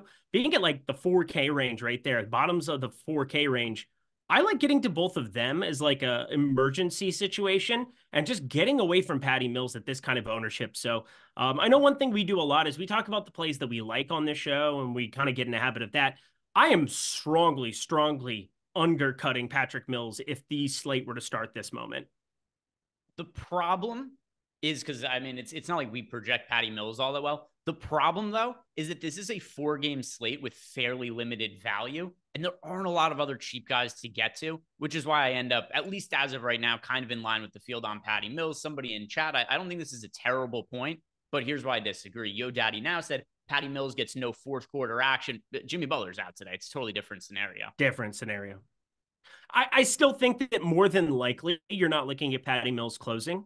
For what it's worth, I think you probably go to some combination of Rozier, Jaquez, Martin, Jovic, Adebayo, or Haywood Highsmith too. I think that that's a pretty good opportunity for him. But like a lot of the normal closers, Tyler Hero, Duncan Robinson, Jimmy Butler, they're out. So it's kind of like who's playing well. If Patty Mills is knocking down shots, yeah, I'm probably forward. But 40% Patty Mills right now is just, I see it. He's a 0.65 fantasy producer. You need those minutes to be north of 25. We have him at 24, I believe, right now. I think even that is something that could be subject to a couple more on both sides of it. And it's probably just going to be how he's playing, how the game script is going. So for me, I'm more inclined to undercut him still, but I totally hear what you're saying. And I have a pivot that I like as well in lineups that don't have Patty Mills. DeLon Wright, also somebody who is not likely to play the same minutes as Patty Mills, but he is a better fantasy producer than him. So he's not picking up no ownership, but it is, like 60% or so of the ownership that Patty Mills has. Like he's a little bit less popular there. So DeLon Wright, if you guys do want to pivot off of Patty Mills, right as of right now, looks like the guy to be getting to. But let's go ahead and start looking at some of the super chats that we have here. And are any of these questions that have already been answered, Jordan Klein?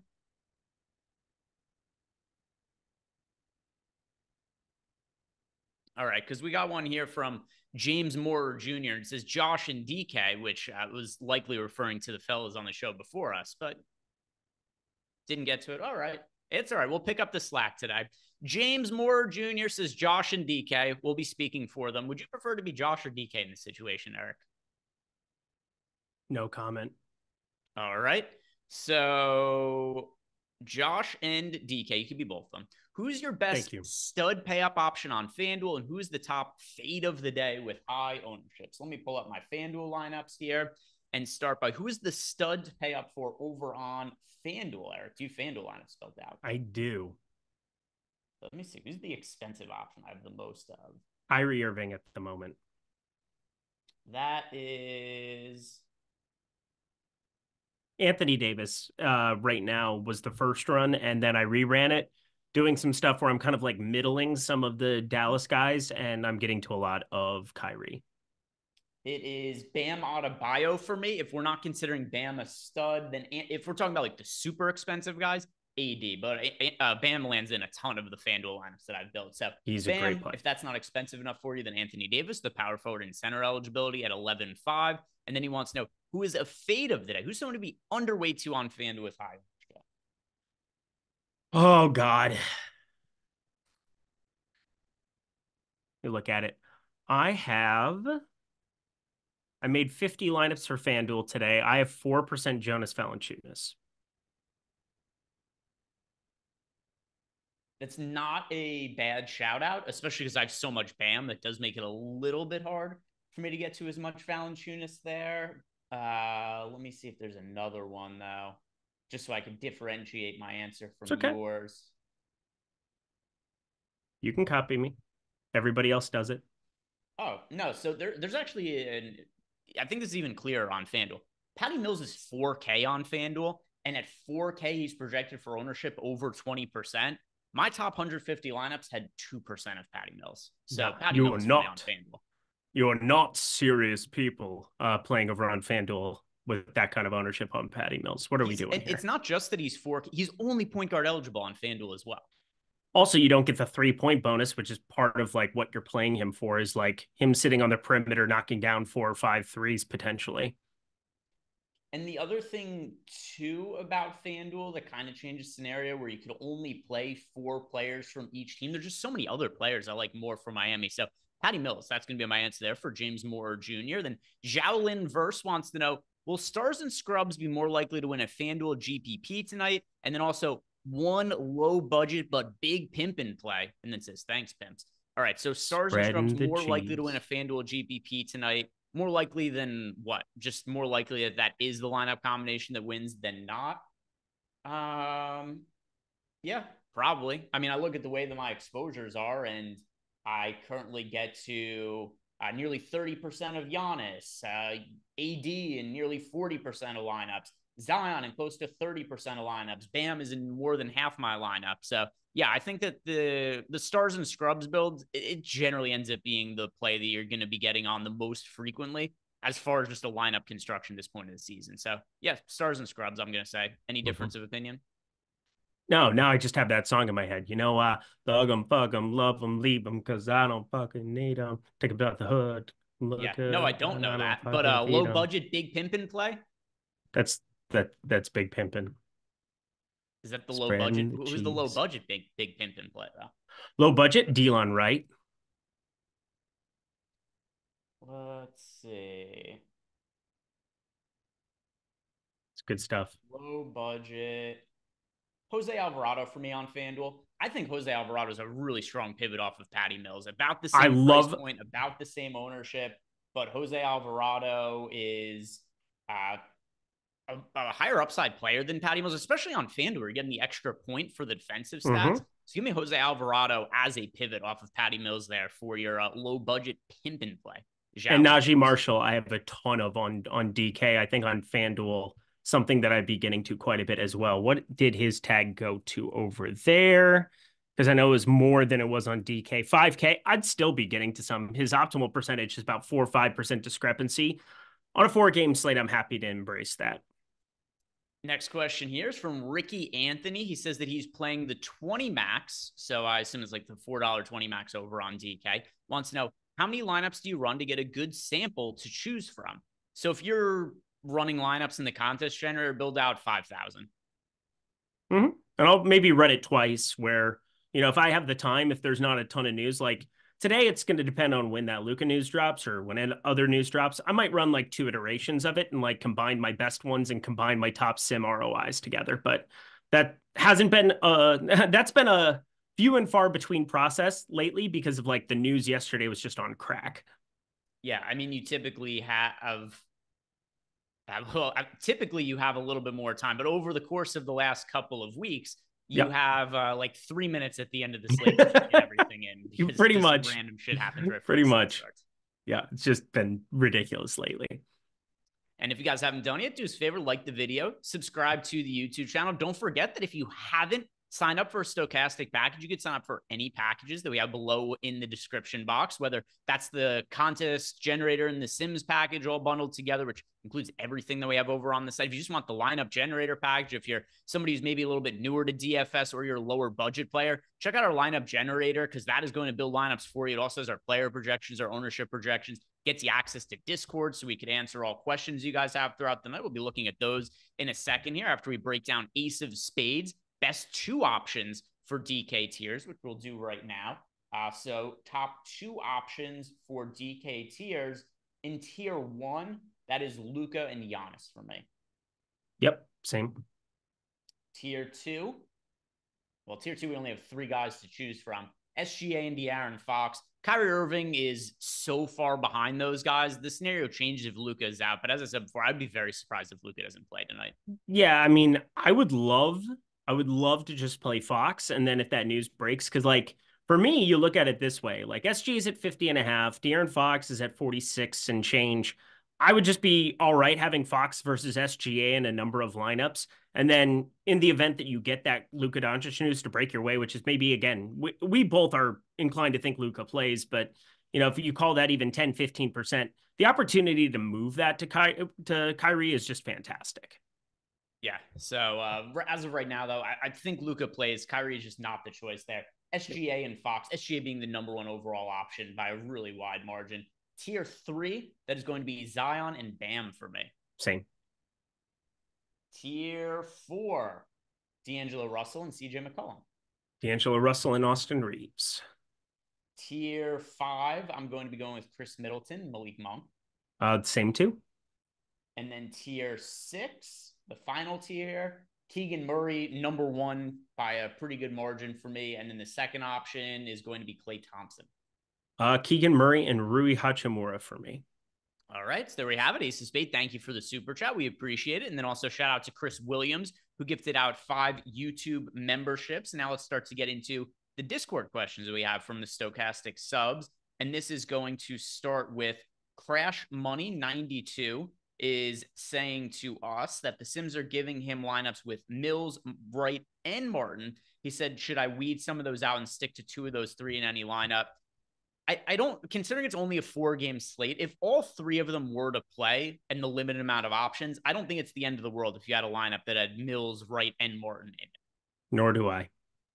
Now, with that said, we might end up finding out that Martin's ruled out over the course of the next, 20 minutes or so, which would certainly change the scenario a little bit. But considering the information we currently have, don't have an issue with that at all. And then IC50 wants to know, Delon Wright, ? Yeah, I think Delon Wright's a really strong pivot off of Patty Mills. If Patty Mills isn't closing the game, I assume it's because Wright closes ahead of him and played well off the bench. Correct. Now we've got JEW wants to know favorite plays and fades for DK single entry. All right. Favorite plays, favorite fades.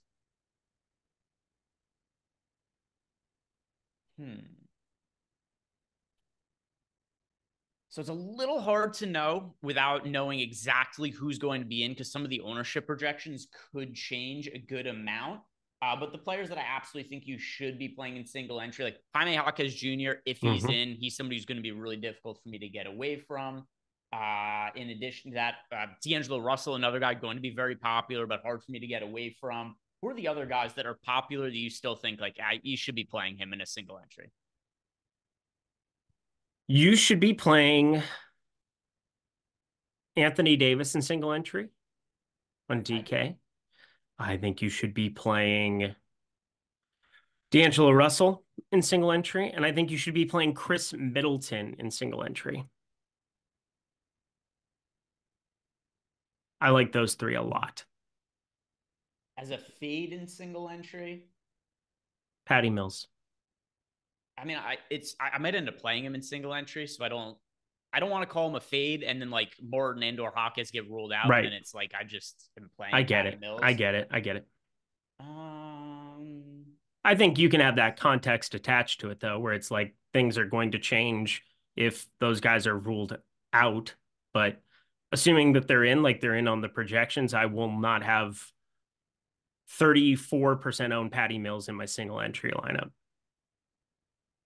As far as players that are super popular, I'm not finding myself getting as much, or I shouldn't say super popular, relatively popular.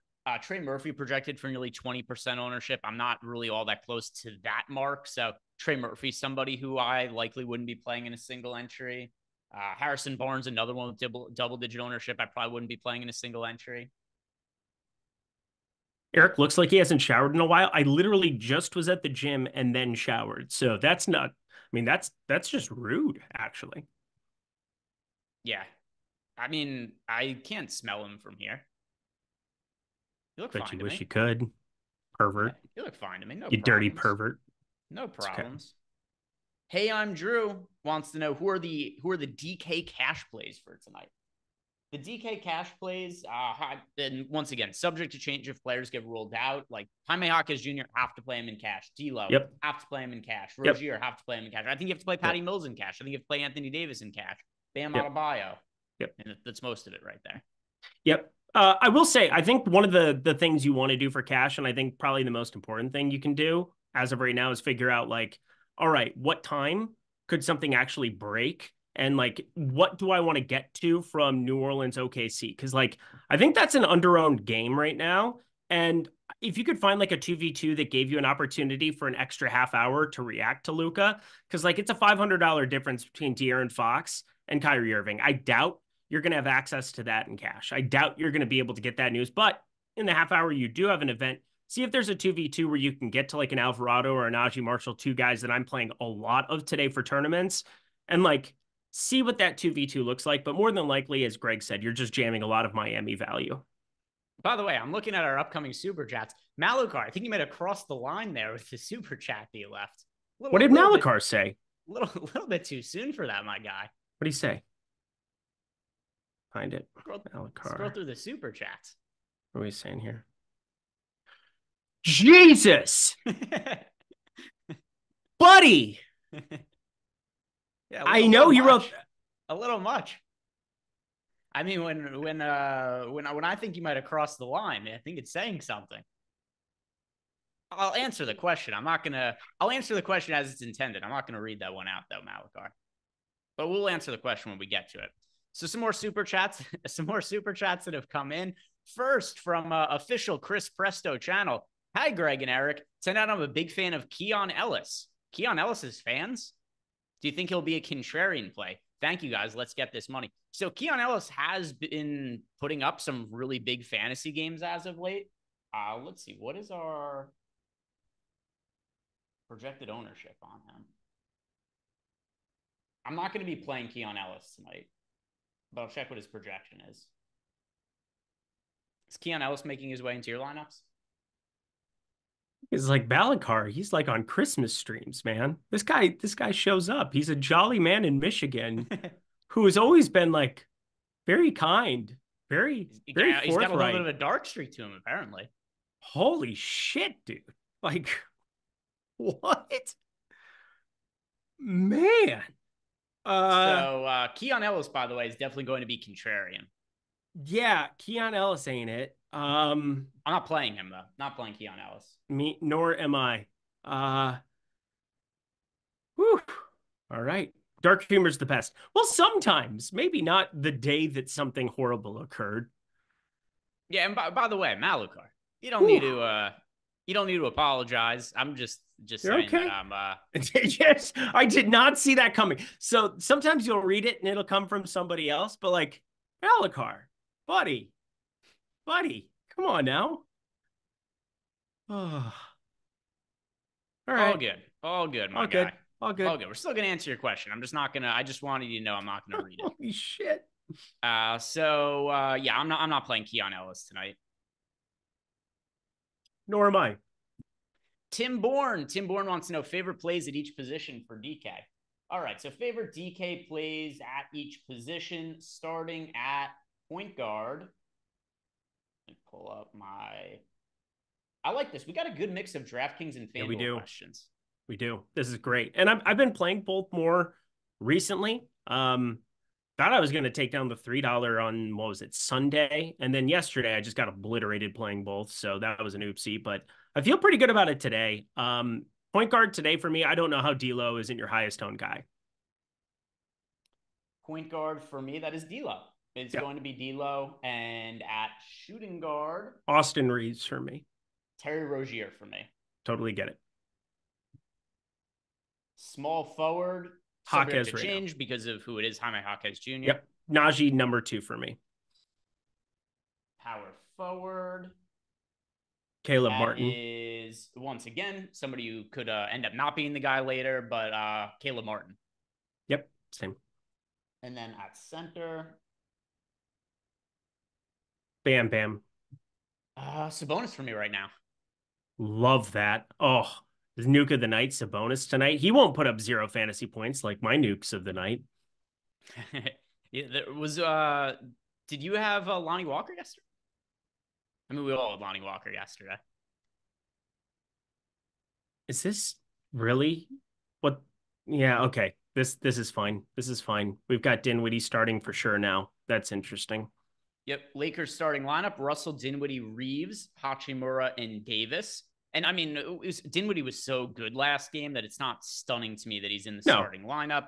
Bucks starters, that's nothing really all that crazy there. But we still need this Heat news, so I don't even think it's not really worth updating any kind of lineups or anything until we find out what's going on with the Heat, because we would just have to update it again, most likely. Totally.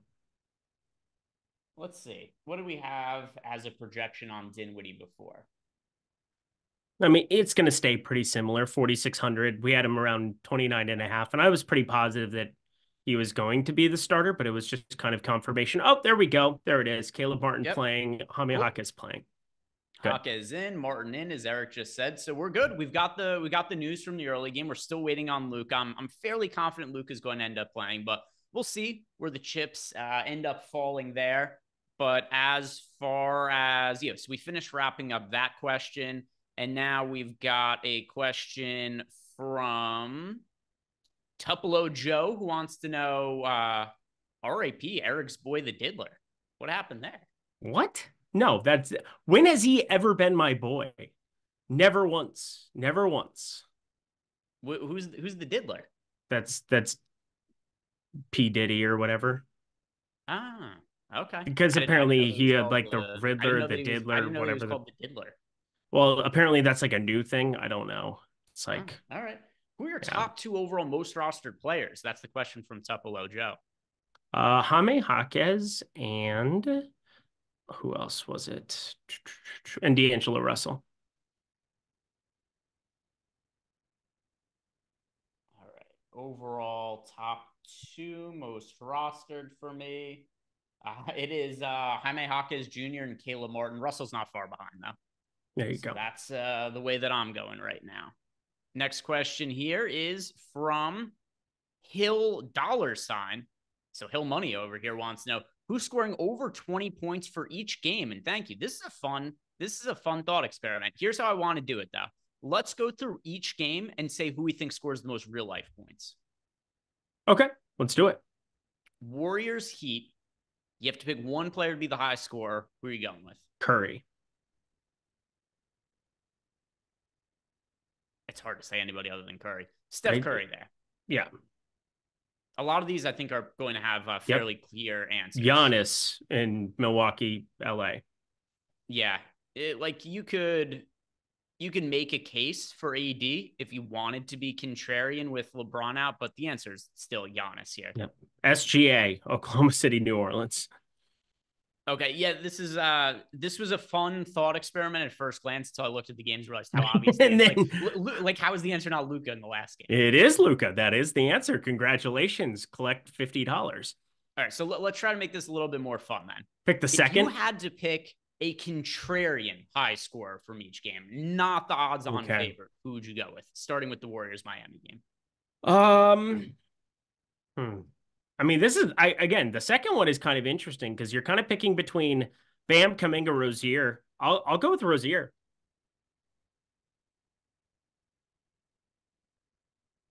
I like that call. I'm wondering what the odds would be at this point for him to be like the 4th guy there. And I don't think Klay Thompson is that far off either. But like, I wish that were a prop bet. Who is the second most likely? Because each one of these has a massive, massive favorite to finish first. I'll go Bam. I'll go Bam. Okay. Lakers, Bucks. Yeah, AD or Lillard. I mean, there's no other answer, but it would be AD number 2. Yeah, I'll go AD here. OKC Zion pretty got a clearly. handful of answers in this one. Yeah, Zion I think is pretty clear cut, like the number 2. If you're trying to get different, I think Trey Murphy, he shot the ball terrible of late. The usage is going to be there for him. No Brandon Ingram out there. Maybe we run into it one time. I do have a middle opportunity. I have like a 15.5 and a 17.5. So I'm going, can he finish with 16 or 17 points? That would be lovely for me today. I think it was like 5 cents of overall juice that I was paying to get that middle. So I will be cheering for that. But I think the answer is very clearly Zion number 2. I'm going to go CJ McCollum. I'll go CJ McCollum. Love it. Let's do it. And then finally, Dallas, Sacramento. If we're not picking Luka to be the high scorer, what other direction would you like to go in? De'Aaron Fox. Do I want to go Fox? Yeah, Fox. It's just too clearly the right answer. So Hill Money, thank you for the super chat. That was a fun little experiment there. Malukar wants to know who is going to ruin our lineups on FanDuel today. Who is somebody that is going to ruin a bunch of lineups? I think the most likely answer is Patty Mills, especially now that we have the other players from the Heat confirmed in. Not mine, because I have 0% of him. Well,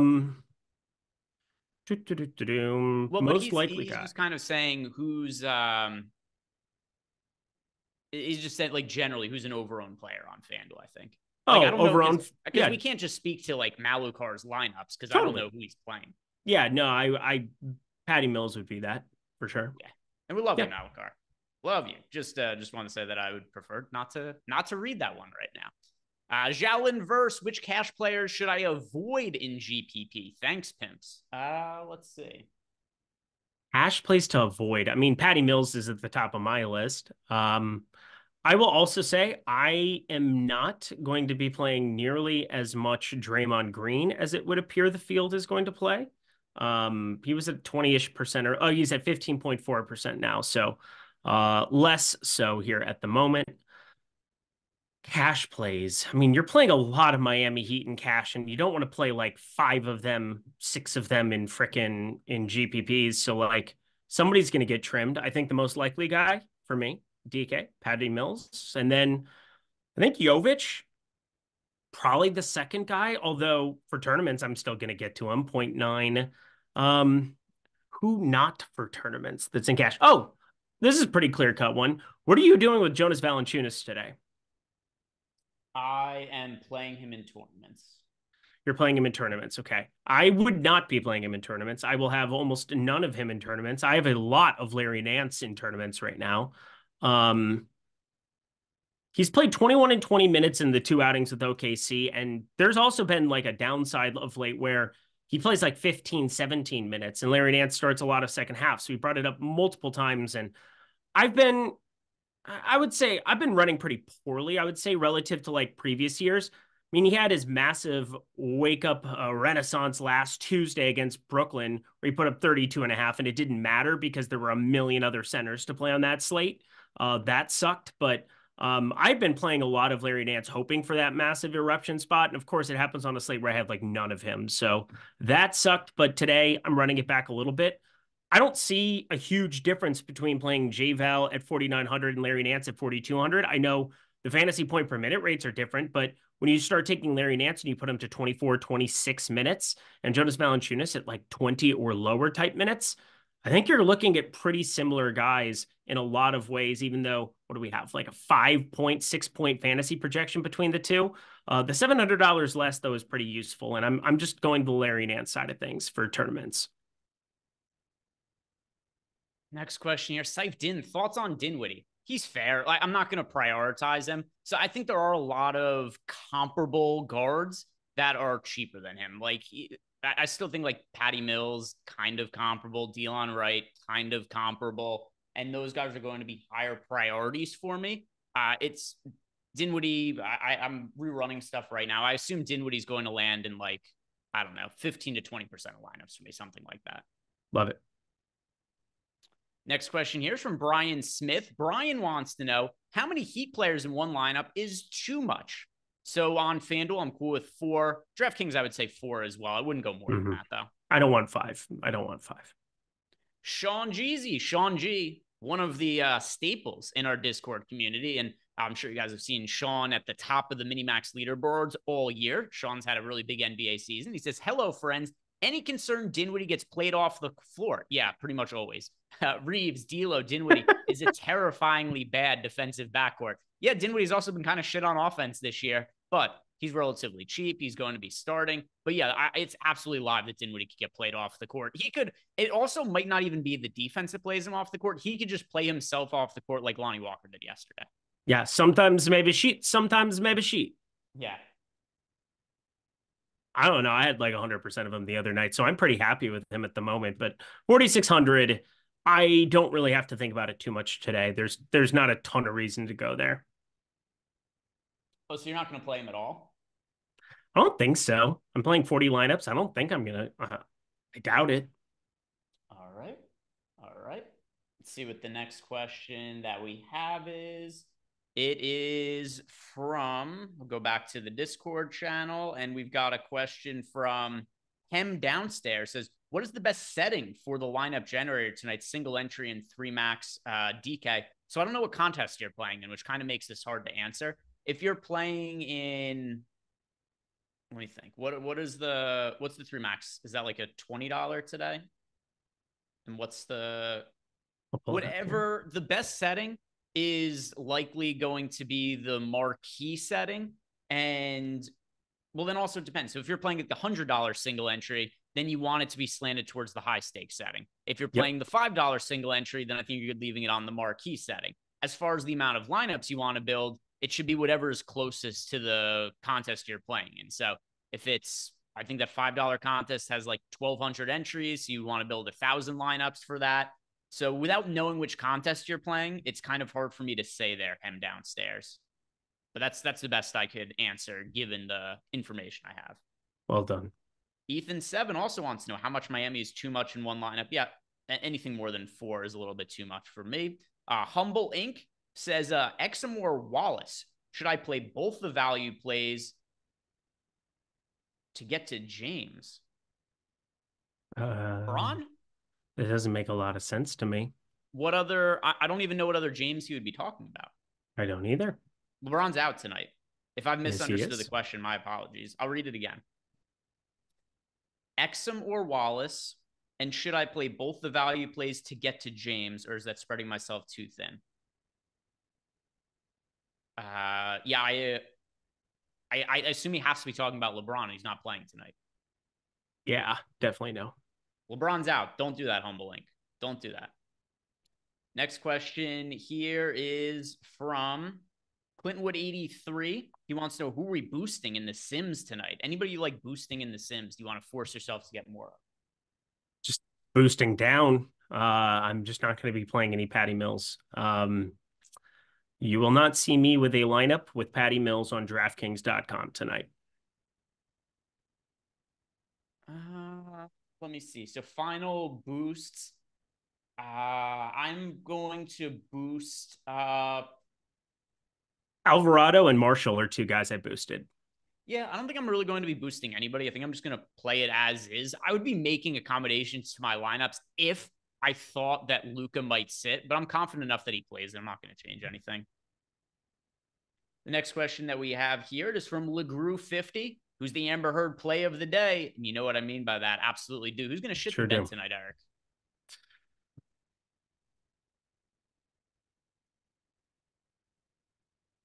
Let's go with Patty Mills. I know I'm just saying the same guy over and over, but that's truly what I believe it's going to be. I do feel like we've been asked the same question in a lot of different ways. Yep. And there's only it's a 4-game slate. There's only so many players to talk about. So on DraftKings, I still like Patty Mills. FanDuel, I don't like Patty Mills. So it does depend which site you're asking for. But yeah, FanDuel, certainly Patty Mills for me. Rico Rod 1980 wants to know top FanDuel plays by position. Yes, sir. Starting at point guard, you said you had FanDuel lineups, right? I do. Starting at point guard, that is D'Angelo Russell for me. D'Angelo Russell. Shooting guard for me, That would also be D'Angelo Russell, but behind him, Austin Reeves. Austin Reeves. Small forward, Jaime Jaquez Jr. Jaime Jaquez. Power forward, Caleb Martin. Anthony Davis. And then for center, that is Bam Adebayo for me. Bam Adebayo. There we have it. Let's get back to the next question, which is Dr. 2-Inch. All right, Dr. 2-Inch wants to know, can we see the t-shirt? Not really anything to see on this t-shirt. Nothing fancy. It just says "killed it" on it. Just a gray t-shirt says "killed it." Nothing too fancy there. So I believe we were all caught up on the questions in Discord. So just one question here from Chris Albers. He said that he had 100% Flynn last night and only broke even. His other picks couldn't hit. He wants to know, could Alvarado maybe be tonight's Flynn? Was Flynn like great last night or something? I think he absolutely annihilated. Yeah. Yeah. I don't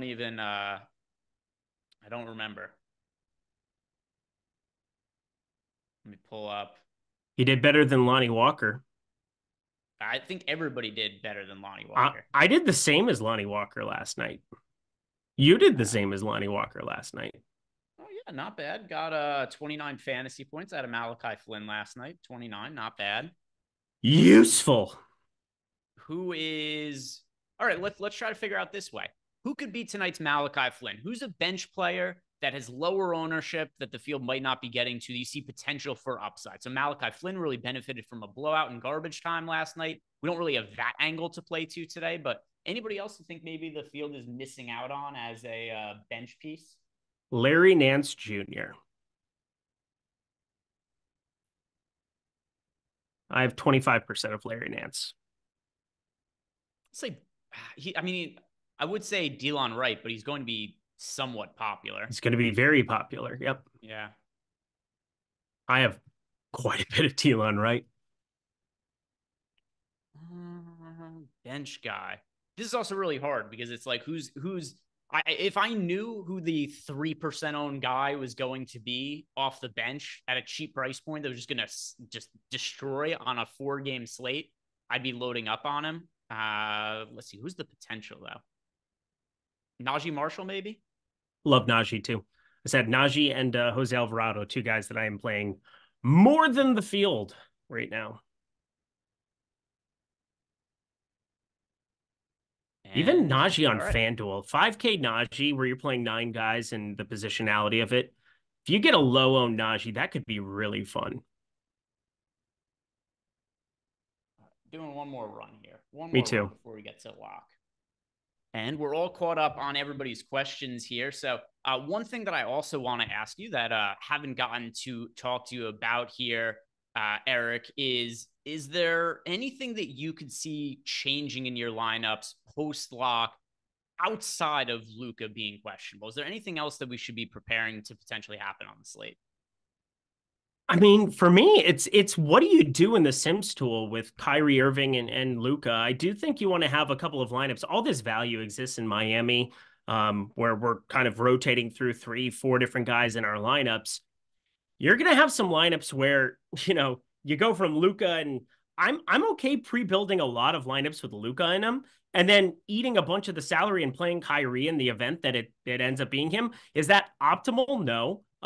You're going to have to leave some serious money on the table. You can do some stuff that, where you basically say, I need to have 2 players from the last game of the night from Sacramento or Dallas. And then you can maybe move around some of the Luka salary. But like, this feels like on a 4-game slate, like you're going to get Luka, who's been 30, 35. He was 35% yesterday on an 11 or 9-game slate on the 11 total that we had yesterday.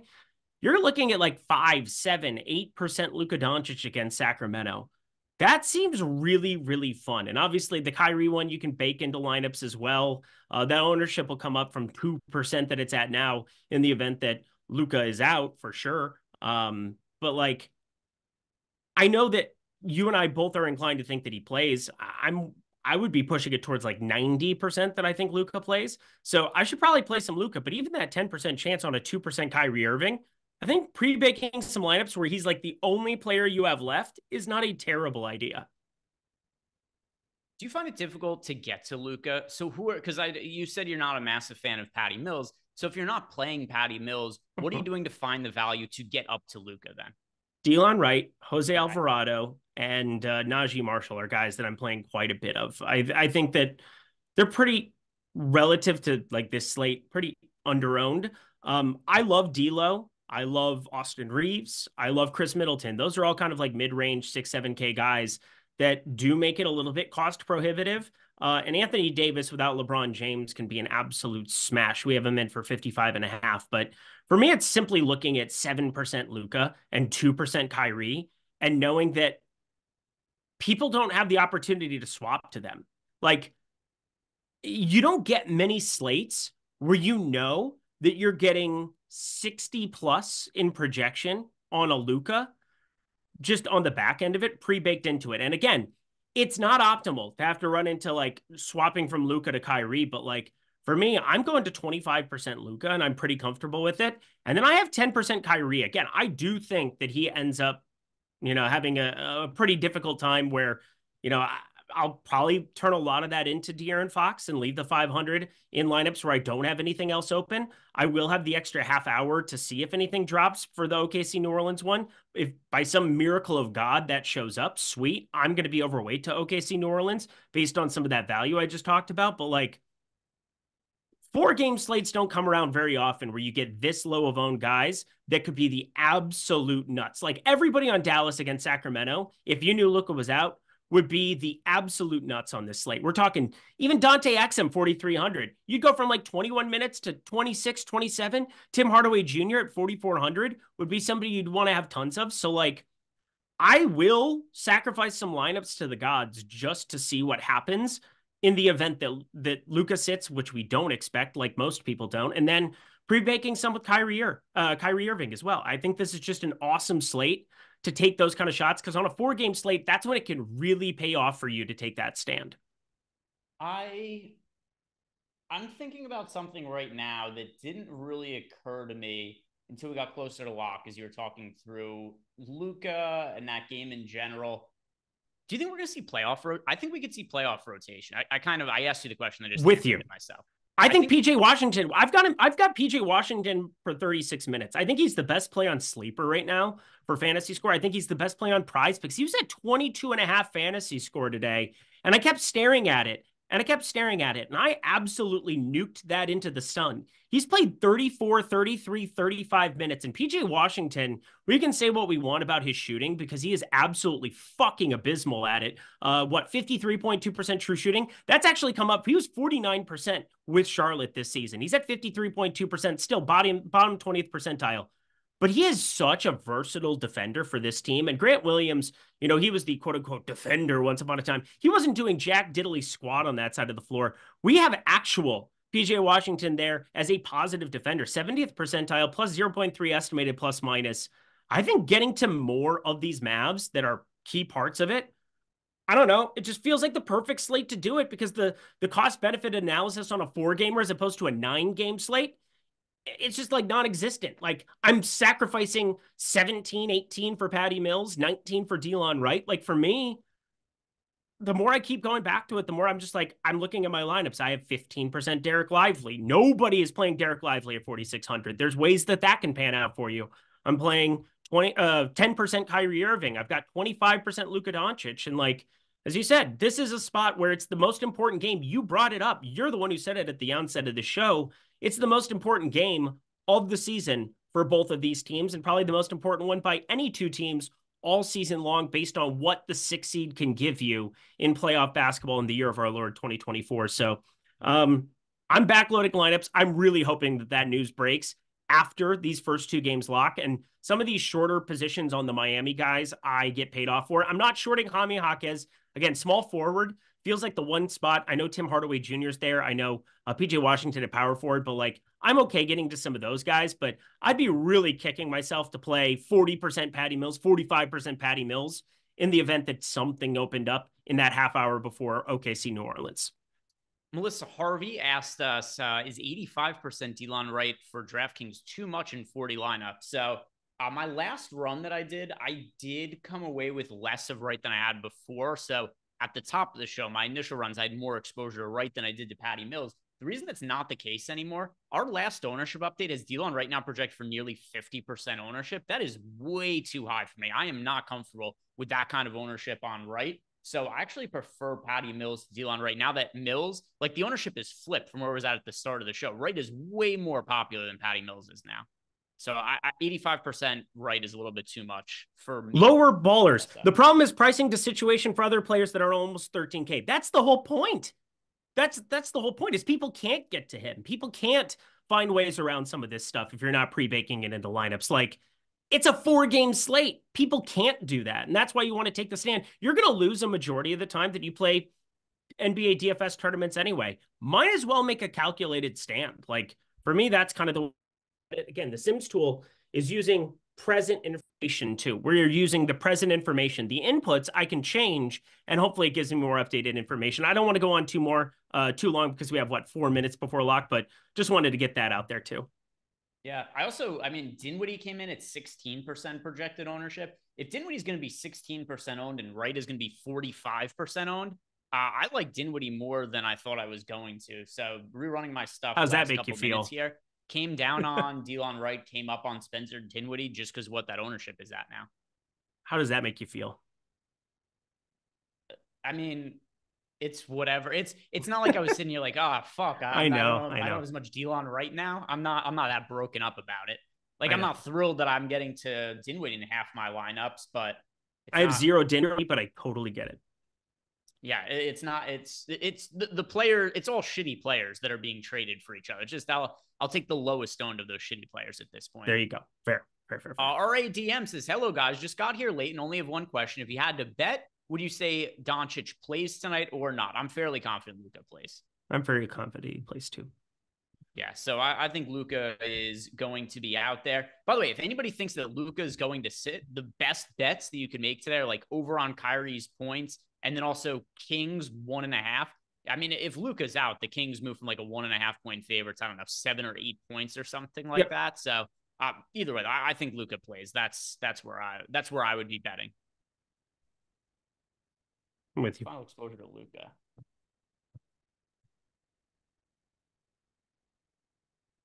Yeah, I have less than 10% Luka. Wasn't able to get there.